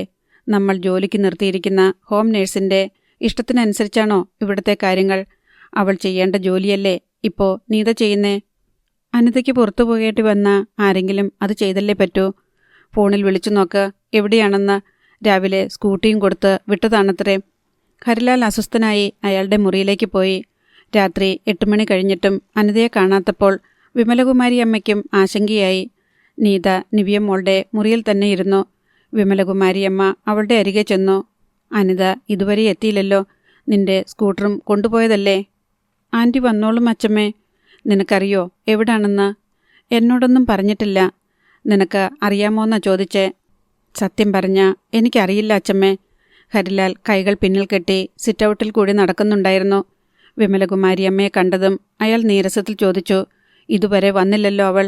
ഉടനെ വരുമായിരിക്കും. രാവിലെ പോയവൾക്ക് രാത്രിയാകുന്നതുവരെ എന്താ ഉദ്യോഗം? ലീവെടുത്ത് പോയതാണെങ്കിൽ വേണ്ടില്ല. നമ്മൾ ആരോടും ഉത്തരം പറയണ്ട. ഇതങ്ങനെയല്ലല്ലോ. നമ്മുടെ സ്കൂട്ടറുമായിട്ടാ പോയിരിക്കുന്നേ. അതും കൂടി ഉൾപ്പെട്ട് എന്തു സംഭവിച്ചാലും നമ്മൾ ഉത്തരം പറയേണ്ടി വരും. ഏതായാലും ഇത്രയും ആയില്ലേ, കുറച്ചു നേരം കൂടി നോക്കാം. അമ്മയ്ക്ക് അവളുടെ ഫോണിലേക്ക് വിളിച്ചുകൂടായിരുന്നോ? പലതവണ വിളിച്ചു, ഓഫാക്കി വെച്ചിരിക്കുക. അല്ലെങ്കിൽ അറിയാൻ പറ്റുമായിരുന്നല്ലോ അവൾ എവിടെയാണെന്ന്. എല്ലാവരും കൂടി അമിത സ്വാതന്ത്ര്യം കൊടുത്തു. അതിൻ്റെ ഫലമായത്. തിക്തഫലം അനുഭവിക്കേണ്ടത് മറ്റുള്ളവരും. അമർഷത്തോടെ പറഞ്ഞിട്ട് ഹരിലാൽ സിറ്റൗട്ടിൽ നിന്ന് വീട്ടിനുള്ളിലേക്ക് കയറിപ്പോയി.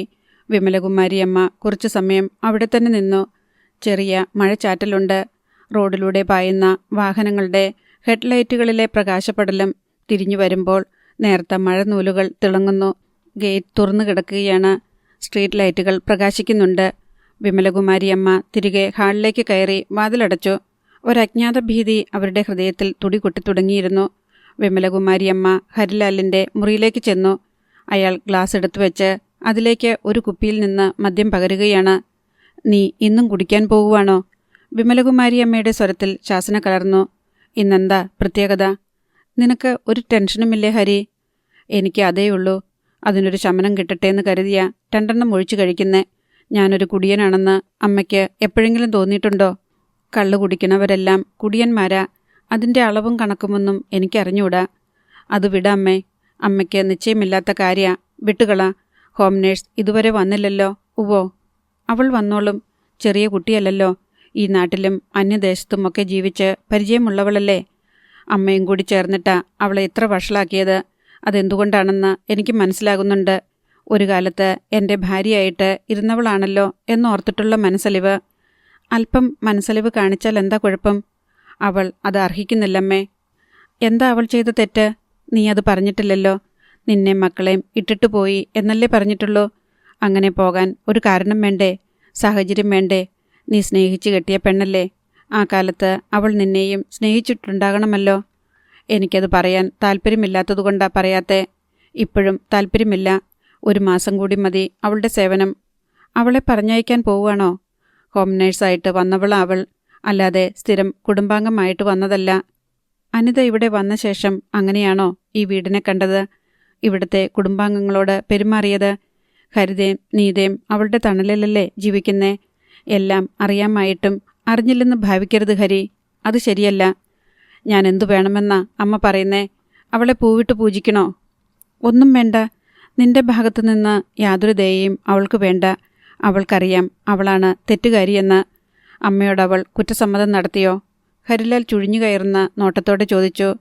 ഇല്ല, അങ്ങനെയൊന്നുമല്ല. വേണ്ട വേണ്ട. അമ്മ വീണെടുത്ത് കിടന്ന് ഉരുളണ്ട. അമ്മ അവളെ തിരിച്ചറിഞ്ഞുവെന്ന് അവൾക്ക് മനസ്സിലായോ? മനസ്സിലായാലെന്താ?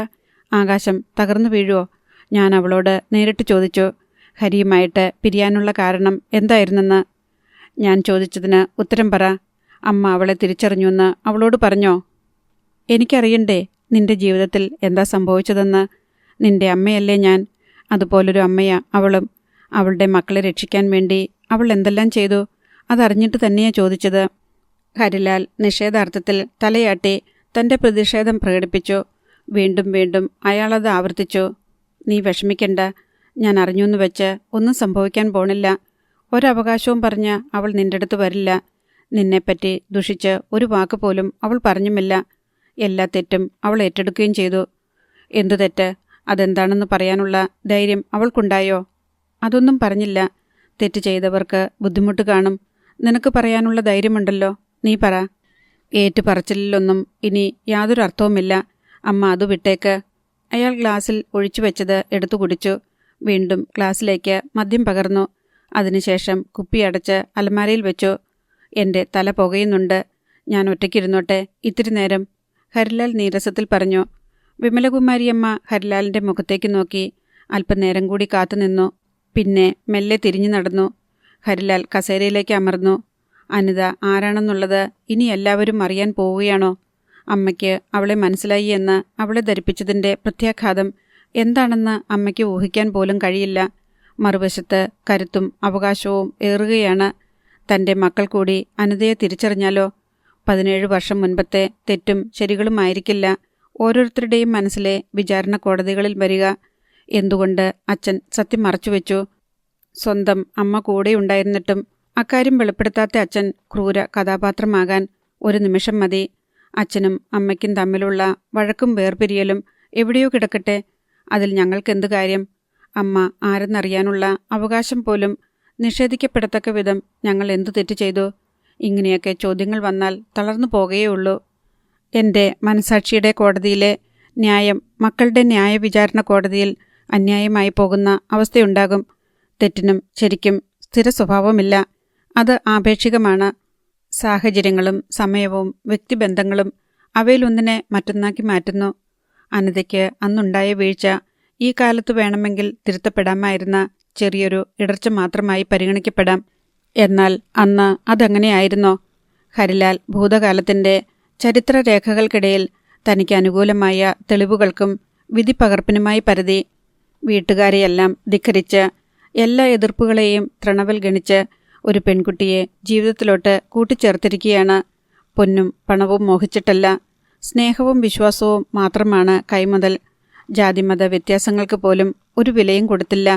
ഒന്നുമില്ലായ്മയിൽ നിന്നാണ് അവൾ വന്നത്. ഭാര്യയായി, അമ്മയായി അർഹിക്കുന്ന എല്ലാ അംഗീകാരവും അവകാശങ്ങളും സ്വായത്തമാക്കി ഉത്തമ കുടുംബിനിയായി മാതൃകാപരമായ ജീവിതം നയിക്കേണ്ടവൾ. എന്തിനു വേണ്ടിയാണ് അവൾ അതെല്ലാം വലിച്ചെറിഞ്ഞത്? ഓർത്താൽ ഇപ്പോഴും മനസ്സ് അലകടൽ പോലെ ആർത്തിരമ്പും. മനുഷ്യരോട് ചോദിക്കാനാവാത്ത ചോദ്യങ്ങളാണ്. വിജനമായ കടൽക്കരയിൽ മഹാസ്തംഭങ്ങൾ പോലെ കാലുകൾ ഉറപ്പിച്ച് ആകാശമേഘങ്ങളിൽ തലയൊളിപ്പിച്ച് നിൽക്കുന്ന വിധിയുടെ രാക്ഷസരൂപത്തോട് അലറി ചോദിക്കാം, എന്തിനു വേണ്ടിയായിരുന്നു? എന്തിനു വേണ്ടി? ജോൺ സാമുവലിനെപ്പറ്റി അനിത കൂടെ എന്തെങ്കിലും പറയുമ്പോൾ കേവല കൗതുകം എന്ന് മാത്രമേ ആദ്യം കരുതിയിരുന്നുള്ളൂ. അയാൾ വന്ന് കുട്ടികളെ ലാളിച്ചതും മിഠായി കൊടുത്തതും കഥ പറഞ്ഞു കൊടുത്തതും കൊഞ്ചിച്ചതും ഒക്കെയാണ് പറയുന്നത്. അമ്മമാർ അങ്ങനെയാണ്. സ്വന്തം കുഞ്ഞുങ്ങൾ അന്യരാൽ ലാളിക്കപ്പെടുന്നത് കാണാൻ അവർക്ക് ഇഷ്ടമാണ്. അത് അവരുടെ കാര്യം. ദൂരെ താമസിച്ച് ജോലി ചെയ്യുന്ന ഭർത്താവും ഭാര്യയെ ഫോണിൽ വിളിച്ച് സംസാരിക്കുന്നത് അന്യപുരുഷനെ ഭാര്യ പ്രകീർത്തിക്കുന്നത് കേൾക്കാൻ വേണ്ടിയല്ല. തൻ്റെ അഭാവം ഭാര്യയും കുട്ടികളും അറിയുന്നുണ്ടോ? വിരഹം അവളെ സങ്കടപ്പെടുത്തുന്നുണ്ടോ? താൻ ജോലി ചെയ്യുന്ന ചുറ്റുപാടുകളെപ്പറ്റി അവൾക്ക് ഉത്കണ്ഠയുണ്ടോ? തൻ്റെ ദിനചര്യകളെപ്പറ്റിയും ഭക്ഷണക്രമത്തെപ്പറ്റിയും ഓർത്ത് അവൾ വേവലാതിപ്പെടുന്നുണ്ടോ? ഇതൊക്കെയാണ് ഫോൺ സംഭാഷണങ്ങൾക്കിടയിൽ കേൾക്കാൻ ആഗ്രഹിച്ച് കാതോർക്കുന്നത്. ആദ്യമൊക്കെ അത് വേണ്ടുവോളം ഉണ്ടായിരുന്നു. തൻ്റെ അസാന്നിധ്യം അവർക്ക് അനുഭവപ്പെടുന്നുണ്ട് എന്നറിയുന്നത് ഒരു സംതൃപ്തിയാണ്. തൻ്റെ പോരായ്മ അവിടെയുണ്ട്. ആ ശൂന്യതയെ നിറയ്ക്കാൻ വേണ്ടിയാണ് താൻ ആഴ്ചയിലൊരിക്കൽ ആഹ്ലാദത്തോടെ വീട്ടിലേക്ക് മടങ്ങിച്ചെല്ലുന്നത്. എന്നാൽ പിന്നീട് അവൾ ആ ശൂന്യത അറിയുന്നേയില്ലെന്നായി. മറ്റൊരാൾ വന്ന് ആ ശൂന്യത നിറയ്ക്കുന്നു.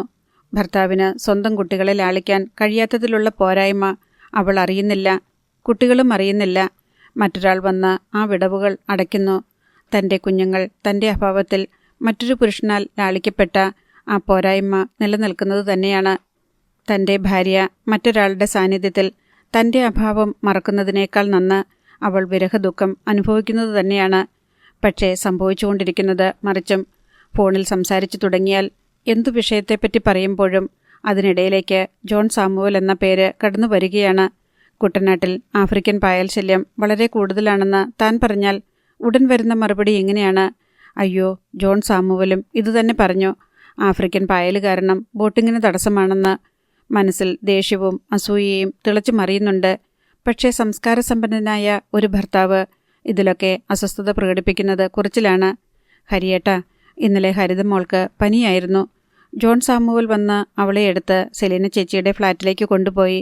ജോൺ സാമുവൽ ഹോസ്പിറ്റലിൽ പോയി അവൾക്ക് മരുന്ന് വാങ്ങിക്കൊണ്ടുവന്നു. ജോൺ സാമുവല മാർക്കറ്റിൽ പോയി നമുക്ക് വേണ്ടി സാധനങ്ങൾ വാങ്ങിക്കൊണ്ടുവന്നത്. ഹരിയേട്ട, ജോൺ സാമുവലിന് എന്തെങ്കിലും നല്ലൊരു ജോലി വാങ്ങിക്കൊടുക്കാൻ ഹരിയേട്ടൻ നോക്കിയാൽ പറ്റില്ലേ? ഹരിയേട്ടൻ്റെ ബാങ്കിലേക്ക് പുതിയ ജോലിക്കാരെ എടുക്കുന്നില്ലേ? നീതമോൾ ഇന്ന് ഭയങ്കര കരച്ചിലായിരുന്നു. ജോൺ സാമുവൽ അവളെ തോളത്തിട്ടുണ്ട് 2 മണിക്കൂർ നേരം നടന്നു. അവളെ ഉറക്കിയിട്ടാ പോയത്. ഹരിയേട്ട, ജോൺ സാമുവലിന് പാട്ട് പാടാൻ അറിയാൻ കേട്ടോ. നന്നായിട്ട് പാടും. ഒടുവിൽ സഹികെട്ടാണ് താൻ പറഞ്ഞത്, മറ്റുള്ളവരെ ബുദ്ധിമുട്ടിക്കരുത്. നമുക്ക് മക്കളെ നോക്കാൻ കഴിയുമെന്ന് ഉറപ്പുണ്ടായിട്ടാ അവരെ ജനിപ്പിച്ചതും വളർത്തുന്നതും. ഒരാൾ സഹായിച്ചതാണോ ഇപ്പോൾ കുറ്റം? നിനക്ക് തനിയെ വളർത്താൻ ബുദ്ധിമുട്ടുണ്ടെങ്കിൽ പറ, ഇവിടെ വീടെടുക്കാം. അല്ലെങ്കിൽ ജോലി രാജിവെച്ച് ഞാൻ അങ്ങോട്ട് വന്ന് അവരെ നോക്കാം. ഇപ്പം ഞാൻ എന്ത് ചെയ്തിട്ടാ എന്നോട് ദേഷ്യം? ചില ദിവസങ്ങളിൽ മനസ്സിൽ കാലുഷ്യം നിറഞ്ഞു കുമ്മിയുമ്പോൾ ഫോൺ നിർത്തിക്കളയും. എന്താണ് അവൾക്ക് വേണ്ടത്? ആഹാരം, വസ്ത്രം, പാർപ്പിടം, മരുന്ന്, സുരക്ഷിതത്വം എല്ലാം വേണ്ടുവോളമുണ്ട്. മറ്റൊരു പുരുഷനോട് എന്താണിത്ര സംസാരിക്കാനുള്ളത്?